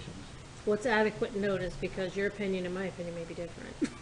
Well, no, we would, As long as it's Some due- say a week, some say, No, you know, that's what I mean. Well, a week would be fine. Okay. Yeah, by the time they arrange for equipment or whatever, that's, I would say a week's time is fine. and this would be done I mean, just in all fairness to everybody, I mean, you know, what if, you know, we want soil testing done, and zoning wants soil testing done, and they get in there and it's not what anybody expected. You know, we don't want, you know, I'm sure the applicant doesn't want to spend money to build that bridge. You probably won't build it. No, you would, no. You know what I'm saying? I mean, I think that it's It would be a bridge to important. nowhere, right? No, so- I think for, Build it. yeah, So, well, here again, so. for everybody, it's important So- to understand it. Right, so you wouldn't be building a bridge. So the foresters use a timber bridge. Basically, they're able to load them on the back of a truck, slide them into place across the stream, and that's the thing, is this was actually a mill site. So you've got areas, actually, in one of the photos that was presented, that was actually part of the old mill dam that we saw, that was the boulders, was kind of an extension of a rock wall, but that was the old dam. You've got hard banks on either side. In some cases, you've got stone walls, stone retaining walls along both sides of the brook. So it would be very easy to slide a timber bridge across that and be able to get either, you know, maybe both a backhoe and a drill rig across there with no consequences to the wetland. So there again, you know, you're saying it would benefit the applicant to know what they've got on site. If you're constructing a building, you're gonna need to do borings anyway, so putting that in as a condition, I think, makes a whole lot of sense. The timber bridge is temporary, right? They put it in, they move their equipment, they take it out. That's exactly right, yeah. Doesn't stay there. And then, Slide it in place. Slide it and in place, you haul pull it it out. out. Okay. Yep. and assuming there's no findings that would alter plans, they would proceed as planned with building the. Correct, well, that's the Span things bridge. that. Do you know what I'm saying? Like if, So you, well, They say, got their expected depending on your results. conditions, you might, say in the case that you found unsuitable soils, you'd have to remove those and put in engineered fill. Or say if the rock was more than, higher, you might design different footing. So those all go into the construction aspect of it. And then, again, the cost benefit analysis for the applicant is, at that point, it's like, okay, we spent money on testing. Maybe it's too expensive to construct the site. Maybe we don't do it, or maybe we offer the site for sale to somebody else that maybe has deeper pockets. So I don't see, like, the scenario that you're worried about is if you get in there and the site is a dismal swamp. It's not the case. You're always making construction modifications based on what you find. But, as far as, like, if your concern is, like, whether the soil, the capacity to infiltrate water would change with the development, I don't see that as being the case. So I see some accommodations that the developer might have to make for site conditions, but I don't see this as being unconstructible because of whatever you might see in a site condition. And with the commission, you would share that with us, I'm guessing? Or Yeah, the absolutely. findings? Well, anything we do is totally transparent. But there's nothing we have in our files that couldn't be examined by any of the public or our commission members at any time. And if we get reports, I have to commend Lori because she has done the best job of any person we've had in that land use office to make sure that people have all the information that they need when they need it in a very timely manner. So, I mean, I take it that your concern, your it's not really soil, it's the water quality, to ensuring that water quality is top shelf, it's top notch, and this process. well, yeah, That's what you absolutely. care Yeah. about the most, Yeah. it seems to me, is that. Yeah. Yeah. Yeah, and I think that's, why I guess I still feel the need to know as much as I can about the soil, if it can be found out. But you can do both, so you can do both of those things. Correct. I can, yes. Mm-hmm. And then as far as, how much work needs to be done chipping away at the potential big amount of rock that's there. And any plan, any change in plan Would have to come to back here. Is it? Unless it's a field change that is, 6 inches or 4 feet or there, max, you could probably do that in the field, but any significant change has to be back here. Anything substantial has to be. Right.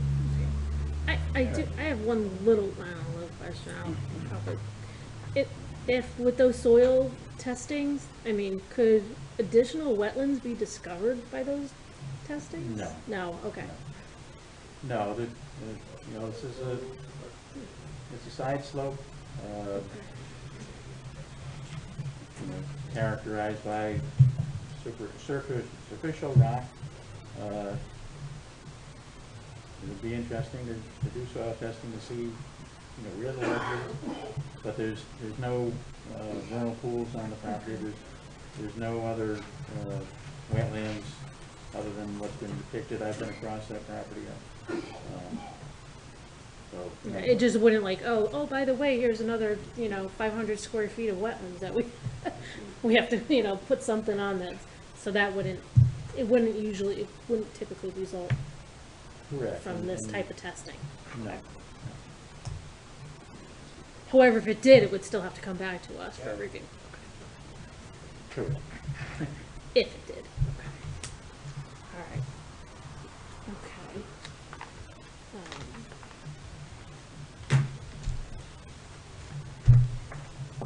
Commissioners, any other questions, concerns, comments? Let's see, so with the, our general conditions for approval, there's also attached these optional. These have not been made, These are the ones that we redid, remember? Yep. and we kept them as optional. So what about, That's why they were optional. Are you talking about this optional? Oh, it's on the last page, oh, That's why I kept them as optional. yeah. So what about, Uh, wetlands bonds?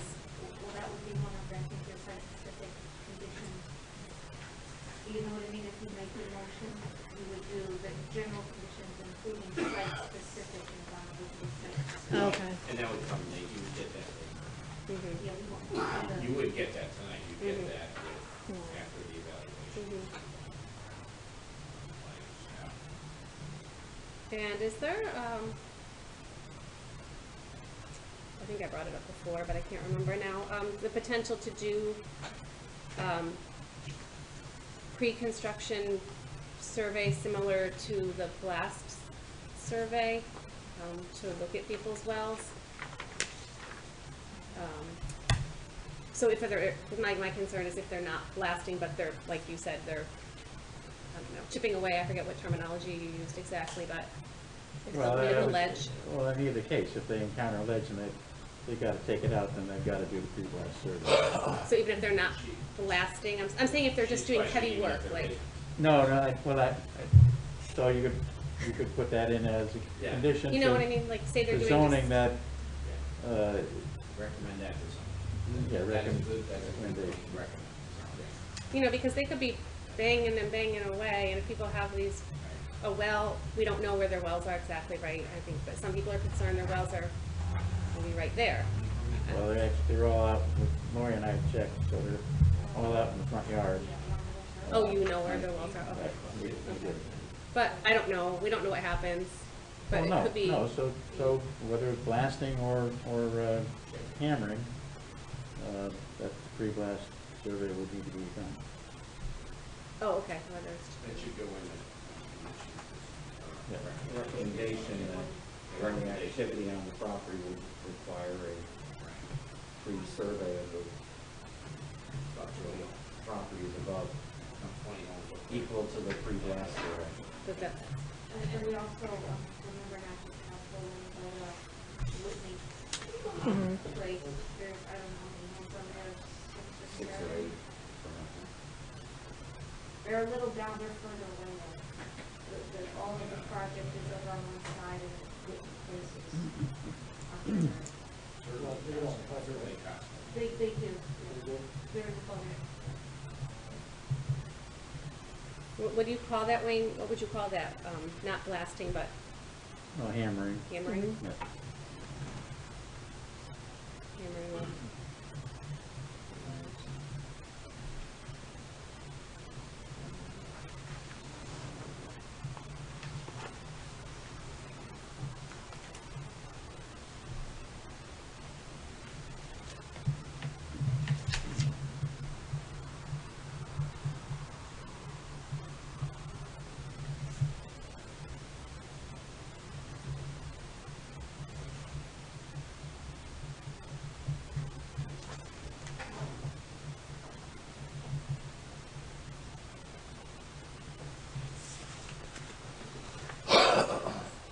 Did we make part of our general conditions about salting and sanding and? Okay, now I know what you're gonna say, you got 68 there, that's state and they do what they want. Yeah, But you know, what, why contribute to it if you don't have to? I agree. We've done it for every application, I'm pretty sure. Yeah. I mean, especially like, wouldn't that, like salting and sanding, I mean, that would probably be, make the, There's environmental. I would add it to this, I would place it here. yeah, it would make the rain gardens and the swales and all that stuff work harder, wouldn't it, to remove that? Well, there's a reason I think when you drive down Yeah, certain you wanna- roads, they say low salt area, or, You wanna I keep don't know what the- that I wanna keep as much out terminology is. as Well, possible. they do say, there's language like that. Yeah, But I mean, specifically when you drive on no the highway, salt, you no see sand, it. yeah, Oh, yeah, and it's usually By wetlands. headed right into wetland areas. yeah. So I Yeah. don't know how that gets worded, but, I mean, I don't know, yeah. I thought we had, I know we've been adding it to things like that. Yeah, and I couldn't remember if we did it as a general condition. Right, we did, definitely, we did it to them, to Main Street.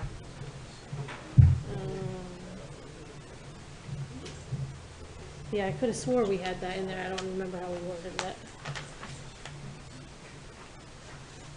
Yeah, I wouldn't want the remediation efforts to be hampered by something that doesn't need to be there if possible. By the salt, by adding salt or other chemicals to. Is it have it in our general conditions? I thought it was, but I'm not seeing it.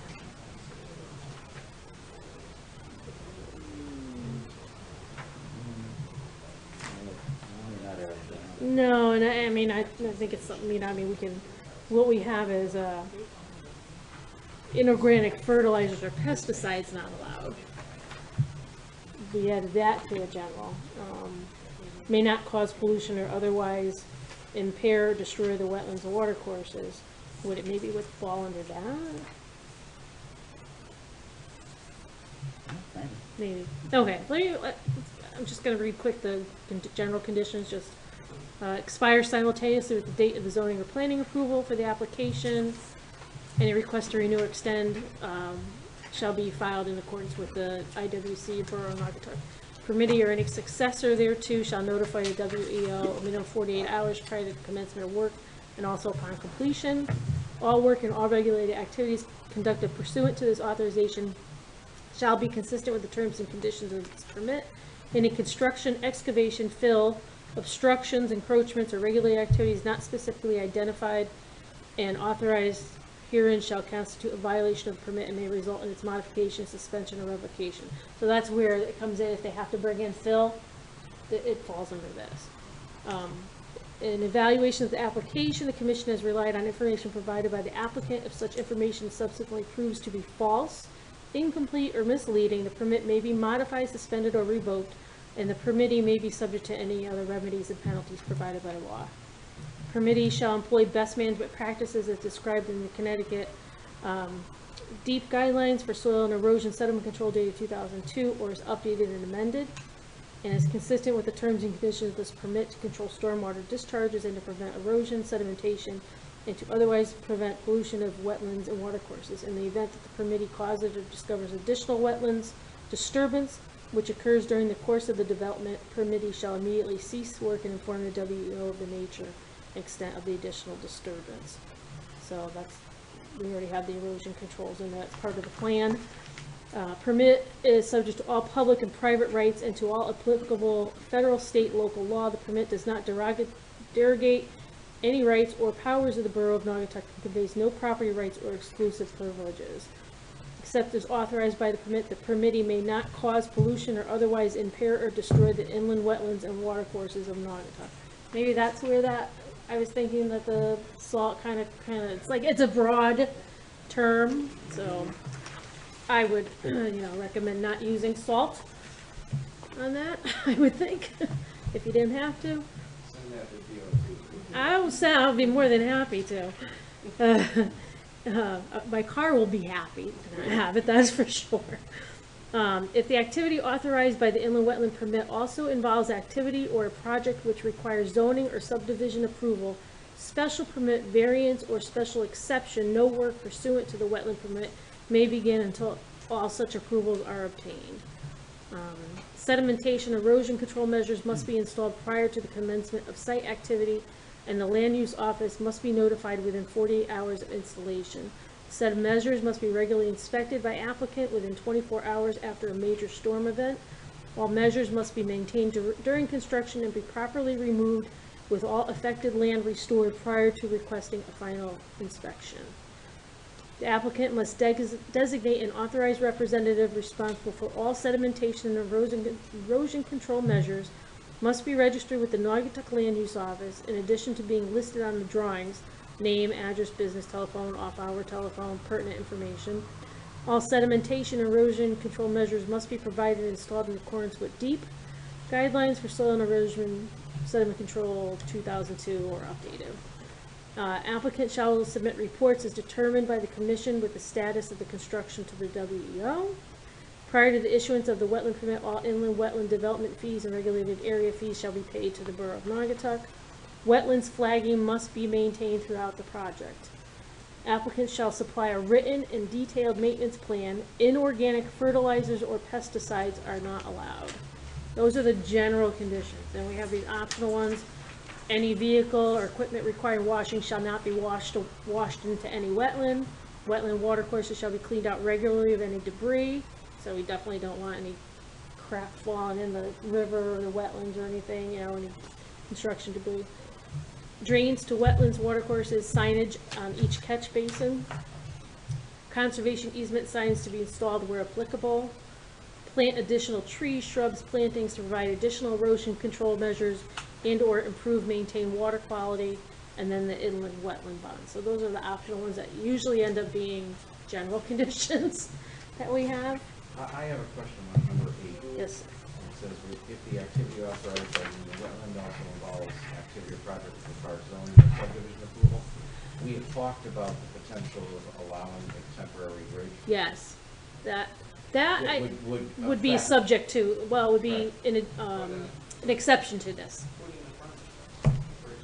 Yeah, I'm just saying that that's not allowing them to do it. Correct, according to the 8, they wouldn't be allowed to If do they it. wanted to get an idea of what's there, and they wanted to get an idea exactly. They Right. put their temporary bridge in, they go across, they find what's there, that's how to help them design something. Correct. So I would put that in as an exception to, You can accept that, and then you add the testing, the test results that Dwayne will obtain in terms of the soil and the water. When Goes we, to the same spot. when Goes to the we same did spot. these, we were gonna be able to check off the ones we wanted. well, I want all of them. You could have all, if that one is not, doesn't Well, contain, then you could I don't put want a them note throwing a next to it. building up without all the other stuff, so, You but, could put except for. except, yeah, so an exception to this would be you can put the timber bridge up for your soil testing. Or, Make sure we include Wayne's testing, Wayne, and the disclosure of the results to, the witness. And then you can carry it on your agenda.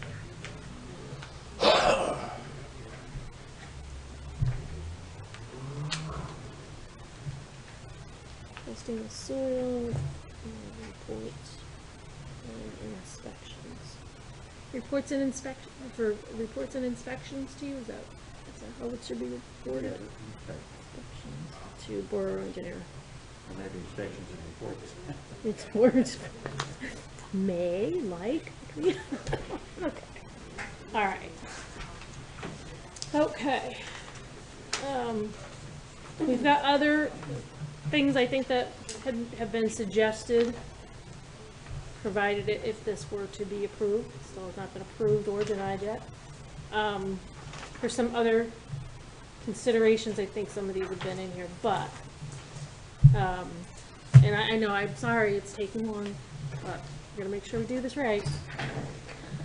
Seasonal restriction of earthwork construction in wetland areas in Fully Mill Brook shall be limited to June 15th through September 15th, to the extent possible.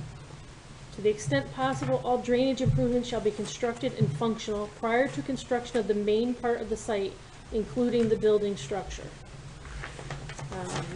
Hire a qualified independent site monitor erosion control specialist to monitor construction activities during all phases, including bridge installation, erosion control installation, land clearing, excavation, building and parking construction, etc.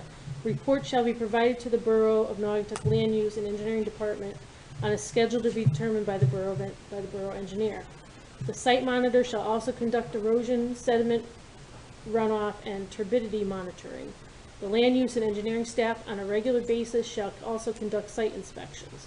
The site monitor shall submit monthly reports to the land use department for the duration of the construction of the project until the site is sufficiently stabilized to the satisfaction of the land use and engineering staff.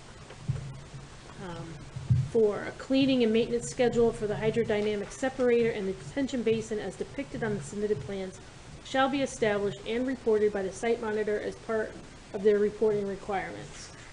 5, subsurface investigations including test pits, soil borings, or groundwater wells shall be conducted to determine pre-construction condition of the site.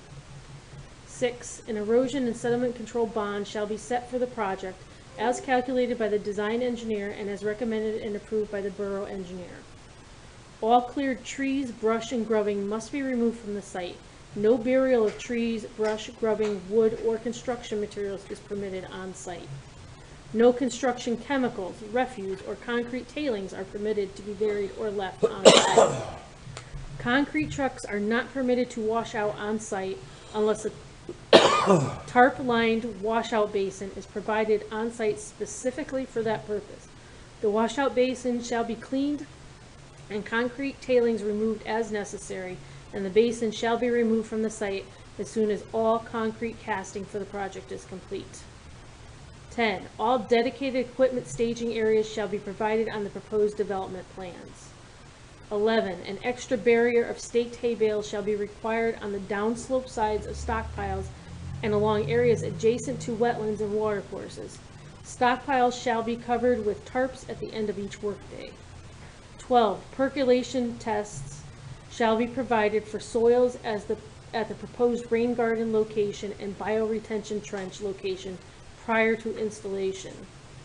13. The applicant shall follow the recommendation for the detention basin plant list set forth by Southwest Conservation District.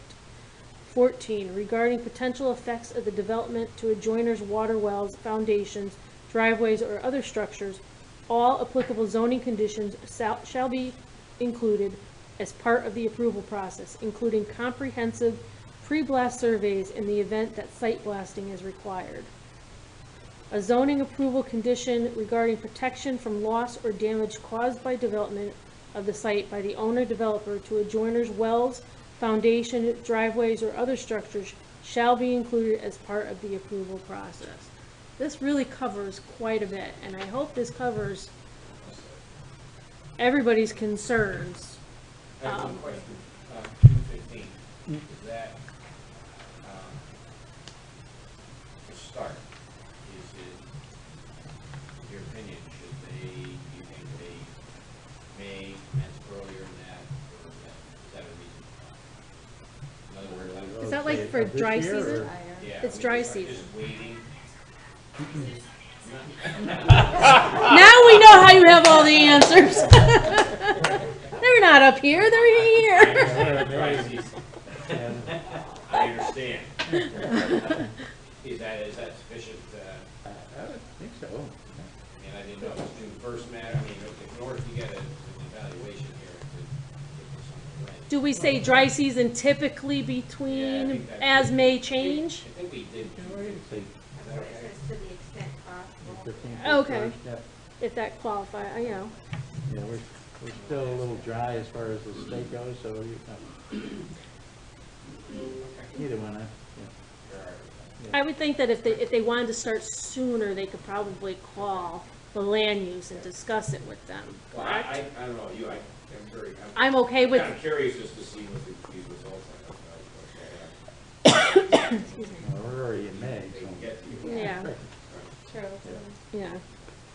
So, Making that earlier Said or it, or earlier? well, it says what, to the extent possible, so So to the extent possible. Yeah. farther.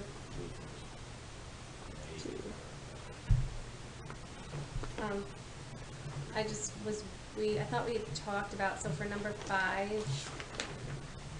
Subsurface investigations, including test pit soil borings or groundwater wells, shall be conducted to determine pre-construction conditions of this site.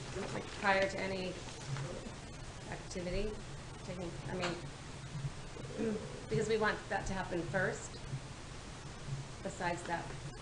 Oh, like to kind of expand that to be, Yeah, where are you gonna put that in there? well, you wouldn't be doing foundation work without that. without that, right? I mean, It's that logically fits first in But sequence. nowhere in here right? does it So- say. like- Well, I don't think this isn't necessarily a sequence, No. right? It's just No, a but- thing, list of But I'm saying, conditions. nowhere in the conditions do we say anything about, doing these test pits. I'd like that I would like that Prior information. to construction being started? Chronology, sort of. Yeah, before they put in, the, permanent bridge, right? Yeah, I don't know how, Wayne, where How that do would fit in the we whole, word you that? know, the genealogy of this project. I mean- It's the wrong term, but you know, the lifespan. I think, where does that fit in the whole? Yeah, so that, depending on what zoning might want. Certainly, before they began construction, and or in the zoning process. I'm not, I guess I don't have a definitive answer. Well, what do you think? Should they, the test pit should be done prior to, obviously, the excavation permit being granted? Oh, absolutely. Or is that a fair? Yeah. Is that fair? Yeah, I think that's information that would be important to zoning. Yeah, but for them to let zoning know that's their concern. Yeah, I mean, if this gets approved and it goes on to zoning, I want zoning to know that we don't want anything going on until we know, That's right. we know what's going on with the soil, and we have an opportunity to amend the plan if possible, if need be. That's what I guess I'm getting at. Is that something that can, Well, what can happen is you can make those comments to zoning, those can be your recommendations to zoning. There, as Wayne said, there doesn't seem to be an engineering justification for determination of test pits themselves as it relates to the wetland issue. You're concerned about the wetland issue, you're concerned about water quality and how that treatment train is constructed, when it's constructed, how it's constructed, what's it like now, and what's it like in stage 1, stage 2, stage 3, stage 4, stage 5. That's the stuff where you guys really bring them back and say, we may want you to modify the permit, or you need to revise your permit, you're not doing the right things, as opposed to soil. Because you said the soil is not a determined wetland quality issue.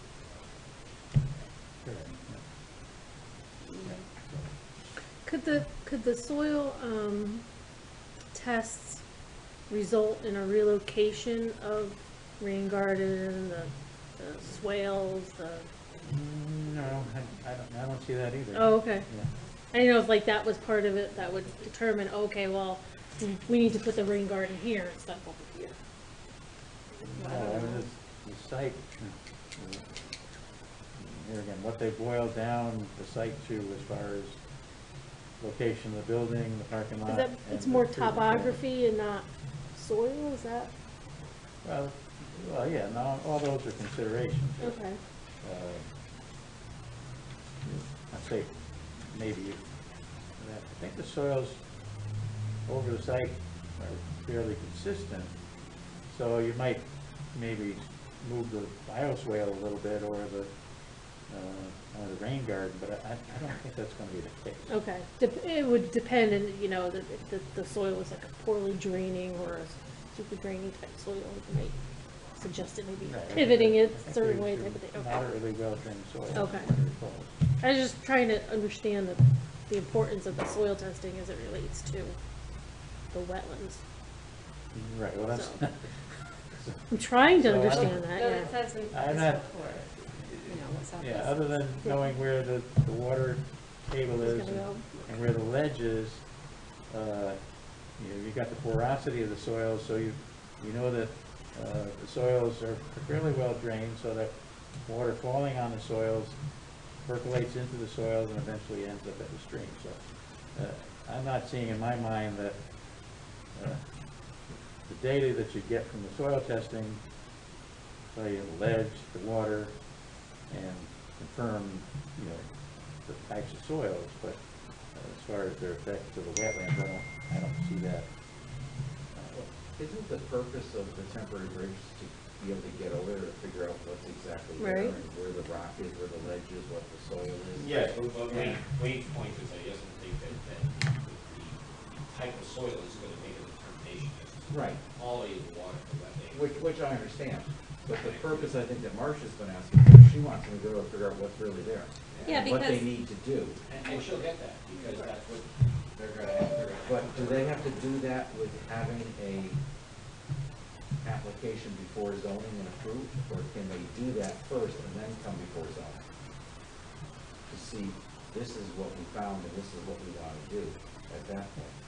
I would think they'd wanna do what you're saying. Yeah. Because They do why now. go to zoning with something They that don't might need to change? do Well, that's what I'm saying. Right, they may have to So modify their they wanna plans go or something, across right? If you determine let what's them, there. if you give them this permit, you say to them, as long as your other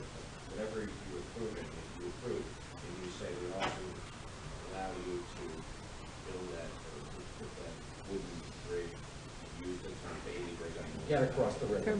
Yeah. They can do that before they go to zoning. That's Well, what I'm that asking. would be the best thing, yeah. That's what I would That think. may make a lot of sense. Cause then they'll have the information for zoning. Right, and At and the if end. the wetlands permit, if there was a wetlands permit that needed to be modified, it would probably be best to modify. Well, that's where Or your. for zoning, right? Our town engineer would look at it and say, this is what we thought was there, and this is what really is there. And does this affect wetlands at Yeah. all? So we've already, right? Because what if they find out that, you know, the ability to recharge the groundwater is going to be problematic? But see, but that Wayne is indicating that he feels that's not like Right. as an expert. Right. Right. But it does, and we do a test that says that.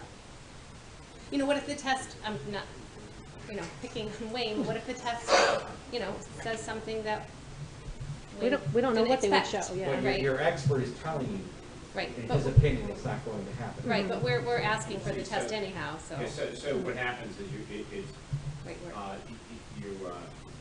your concern is exemplary. It's just that it's speculative, which you really can't go there. You really have to sort of go where you're expert. Right, but should go. but we've agreed that, we would like the Have test them do that's it. done. And they can do that. You could approve both. You could put a permit for this permit and then also allow that wood structure that's on it. Right. And they could do that first. And that's a really idea. That comes Do with that part of first. number 8 being the exception to number 8. Exactly. And then Right. I don't have a problem with that. And have those reports back to you. Mm-hmm, right, which, that's what I would ask for, yeah, the exception is to, in the reports inspected I'm not sure to how the much borough better, engineer. I'm not sure how much better you could do, you could protect. I'm not sure how much better you could protect the resource. The results may give I'm sure exactly someone would what they figure- want to build. They very well Or- could. or They don't not. know until they Or- get or- there. Or not. And I guess I'm wondering, what if it's the what not? Then you address it. We don't know until we address it. They We probably can't address it will. until we know So what that it has is. to be, Well, that's why we would get the report back to review We review the And amend. reports. and amend as necessary, which is our, that's, The reports come back here, the permit is granted, the reports come back here, the question is what happens? And that's gonna be a question, if the plan is as you approve it, Right. go forward. Right. If they have to amend the plan, then they have to visit you again. I would just want to make sure that's in the conditions because, that would be. you know, if it's not in the conditions, then, It's a matter It of wouldn't law that have they to be. can't amend the plan unless they come visit. Right. But I do think the idea of them doing a temporary crossing to obtain this information is a good thing. It might be worthwhile for them to come back and amend their plan to you before they go to zoning. Right. that's what I'm saying because. And that could happen Right. too. Right. That could happen based on that result. Wayne doesn't think it will, but Right, well, I didn't know, and so, but meanwhile, they have both, they have the approvals and then go from there. Because if they have to amend it, you've got 99% of the plan anyway. If it's gonna be amended, it's likely to be amended too Too much. much. So you have all you already have your prior reports, you have your experts, you have your soil scientists, and if it's gonna be a change, my guess is it would be that dramatic. It may be, but you'll size it up then, whether or not you want additional records or reports. Right, right. Depending on what the results are, Exactly. they can say, okay, you know what, this isn't what we thought. They could say, this is exactly what we thought it was. We're not changing anything, so we can go forward. Or they could say, you know what, there's so much ledge there, or we'd have to do so much blasting that it's not worth it for us to put that money out and the time and everything, that we're gonna scrap the plan. Or they could say, you know what, we have to modify it a little bit. Maybe we'll put a smaller building up. It'll be a smaller, you don't know until you get it back. So they could be, but regardless of whatever it is, they still have to come back to us and report back to us of what that is. And then we can go from there. You're getting exactly what you want. Yes. Yeah. Believe it or not, you are. It It doesn't seem like took it. 4 hours, but you got exactly Yeah. what you want. I don't, I know, and it shouldn't have been such a struggle. But, that's what deliberations, It's a- that's what conversations, thoughts, and deliberations, and That, it brings these things. That's what it does. And just another question regarding the test pits. They do specific exact tests. Is a test pit and soil borings, is there like a set of criteria that is standard that they look at, or do we need to request something specific? No, You know what I mean? standard reporting. So they would tell us if the soil's capable of recharging and that sort of thing, like that Southwest mentions? Well, that's really a perk test and/or a permeability test, which is, if we were designing an in-bed infiltration system, you might want to know the permeability of the soil, but typically we just do a regular percolation test, and that tells me a lot about what a soil can handle. How quickly the water goes through it. Right. Right, how much you can handle. Right. But, you know, we're not putting underground systems in. The drainage is basically a closed system. There, you know, the culvert, you got the catch basins collecting the water, the culverts deliver the water to the treatment train, the detention basin's an open detention basin. It's not an infiltration basin. As I was saying before, that any benefits that you get from water in the basin infiltrating in the ground, that's not considered in the design. It's basically it's a bathtub to store the water and meter it out at a pre-development rate or better. So it's not like if I was even designing a septic system, I'd be more concerned about the permeability of the soils. These soils, I do not expect they're a perk rate of 1 inch in 40 minutes. I expect that the perk rate here is going to be more like 1 inch in 10 to 1 inch in 20 minutes, which is very acceptable for the perk rates for the soils. Based on the soils that I've seen all the way down the valley, Cumberland Farms, Mike's Engine Stand right across the street from this, the Sophie's gas station that they're putting up now, this whole valley is mainly sand. So I'm expecting that if I was to go out there and do a perk test, that's going to be the perk rate is 1 inch in 10, 1 inch in 20 minutes. If we were over in North Haven, I'd be really concerned. You might get 1 inch in 40 to 1 inch in 60, or you'd find that the water wasn't moving through the soil at all with that red clay over there, but that's not the case here. So I would just recommend putting that condition in that they do the testing prior to your zoning application.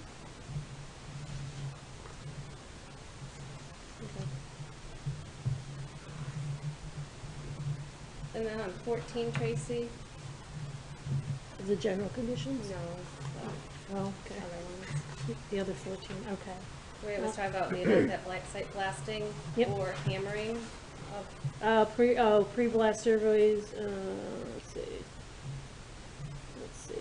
Regarding What Wayne said before about hammering. Okay, regarding potential effects of development of adjoiners, wells, foundations, driveways, other structures, all applicable zoning conditions shall be included as part of the approval process, including comprehensive pre-blast surveys in the event that site blasting is required. Or hammering. Site blasting and or hammering. Yeah. Site blasting and or.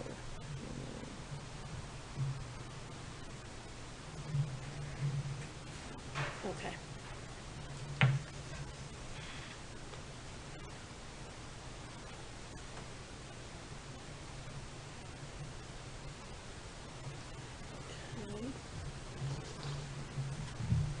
What else? Oh, and on the number 12, the percolation test shall be provided for soils at the proposed rain garden location. Mm-hmm. Is that something that can be done, Wayne, when they do the soil borings too? That's correct, yep. Okay. So we could combine that with number 5? Because that could all happen at once, since they're over Absolutely, there. yep. Mhm. Yeah, that's what they'd want to do rather than do it at a separate time. I would think. Okay. All right, so combine 12 with 5. As 5, we're going to make it prior to construction begins, excavation can't even speak of it. Yeah, that permit is granted, prior to it going to zoning, right? Testing to be done prior to zoning? Or I guess it doesn't really matter, I mean, that would be, you know, it can be done prior to No, I don't, zoning. well, What's the difference? I mean, I don't care what zoning does, it's, well, I'm worried about us. Yeah, well, when do they know if they have to blast? this is the drilling and the. They don't know till they, Till they do the testing, yeah. but I don't know if that's prior to zoning permit being issued though, is that possible? But they have to do the soil testing They won't be able first. to do any blasting until they acquire zoning permit, that's Right. gonna be a while. Yeah, So right. You'll have your results a long time before any type of zoning, permit. You're way ahead of that, you're way ahead of that. Right.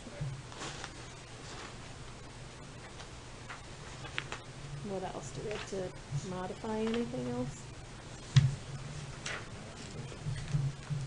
Well, it's a very, Comprehensive, very it's a comprehensive very, view. yeah. Very comprehensive view of, handheld project, very comprehensive. They get better and better the more that we do, right?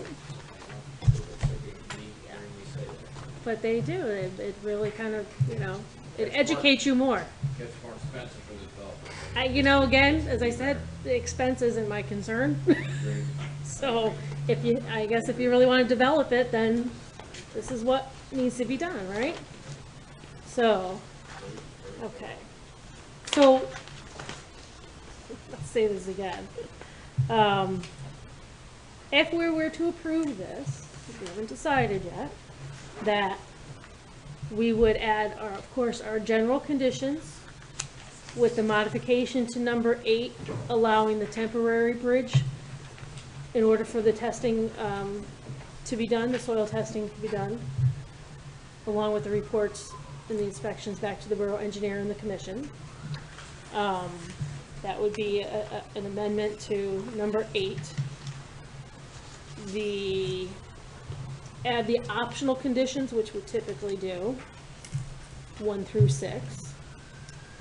We would add these special conditions, 1 through 15, combining number 12 with number 5, and adding to that the testing be done prior to construction begins and any excavation permit is granted.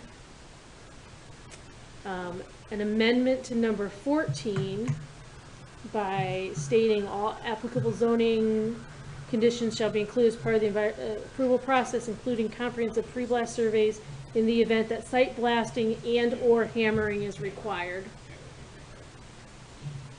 I'll give you my copy if you can decipher it, okay? And then recommendations to zoning that, of course, a pre-blast survey, which we know is part of our conditions anyways, right? That they could recommend a conservation easement as applicable, and that testing of the wells and foundations, which I think is actually part of our condition anyways, Yeah, it's in there. is in there, so that's part of that. That's the pre-blast, and then the bond is also part of our special conditions, correct? Right. So It is. I think we have everything that we could possibly covered.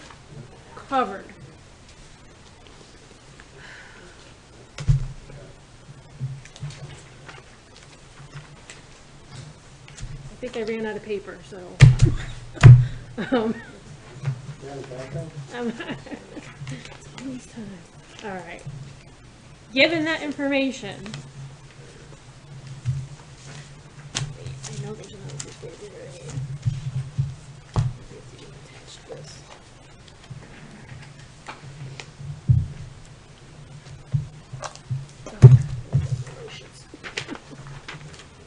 Okay.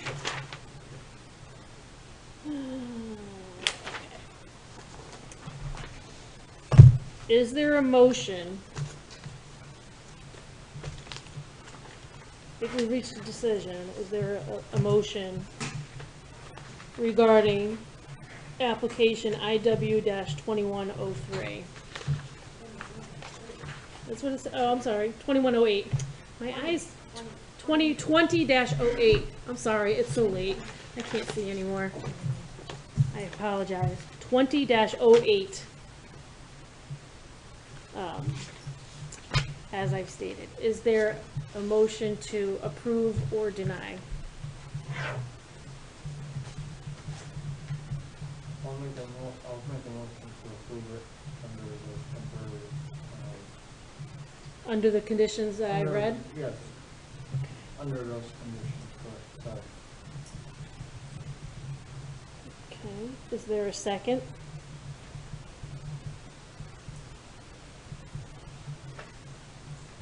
And I'll jump at once. I'll second it, Tracy. Okay. All in favor? Aye. Do you want me to do a roll call on it? Okay. Sorry, okay. I'll roll call. Rui Costa? Here. Approve or disapprove? Sorry, It's late, late. it's late, we're almost done. it's 11:05. Marcia Putz? Yeah, approve. Wendy and Fowler? Deny. Brian Moore? Deny.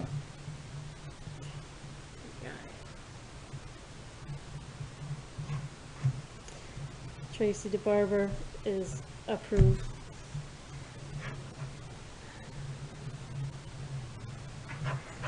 Okay. Motion carries that the permit is approved with the special conditions, with the general conditions, with the recommendations to the zoning department. Pardon? Oh, yeah, wait, we have to make a motion to adjourn, so, okay. We didn't adjourn yet. I almost forgot about that one. Yes, I'm making a motion to adjourn, okay. Madam Chair, motion to adjourn. I'll second it. Okay, all in favor? Aye. Any opposed? Hope not. Okay, adjourned. Shame on you all. Recording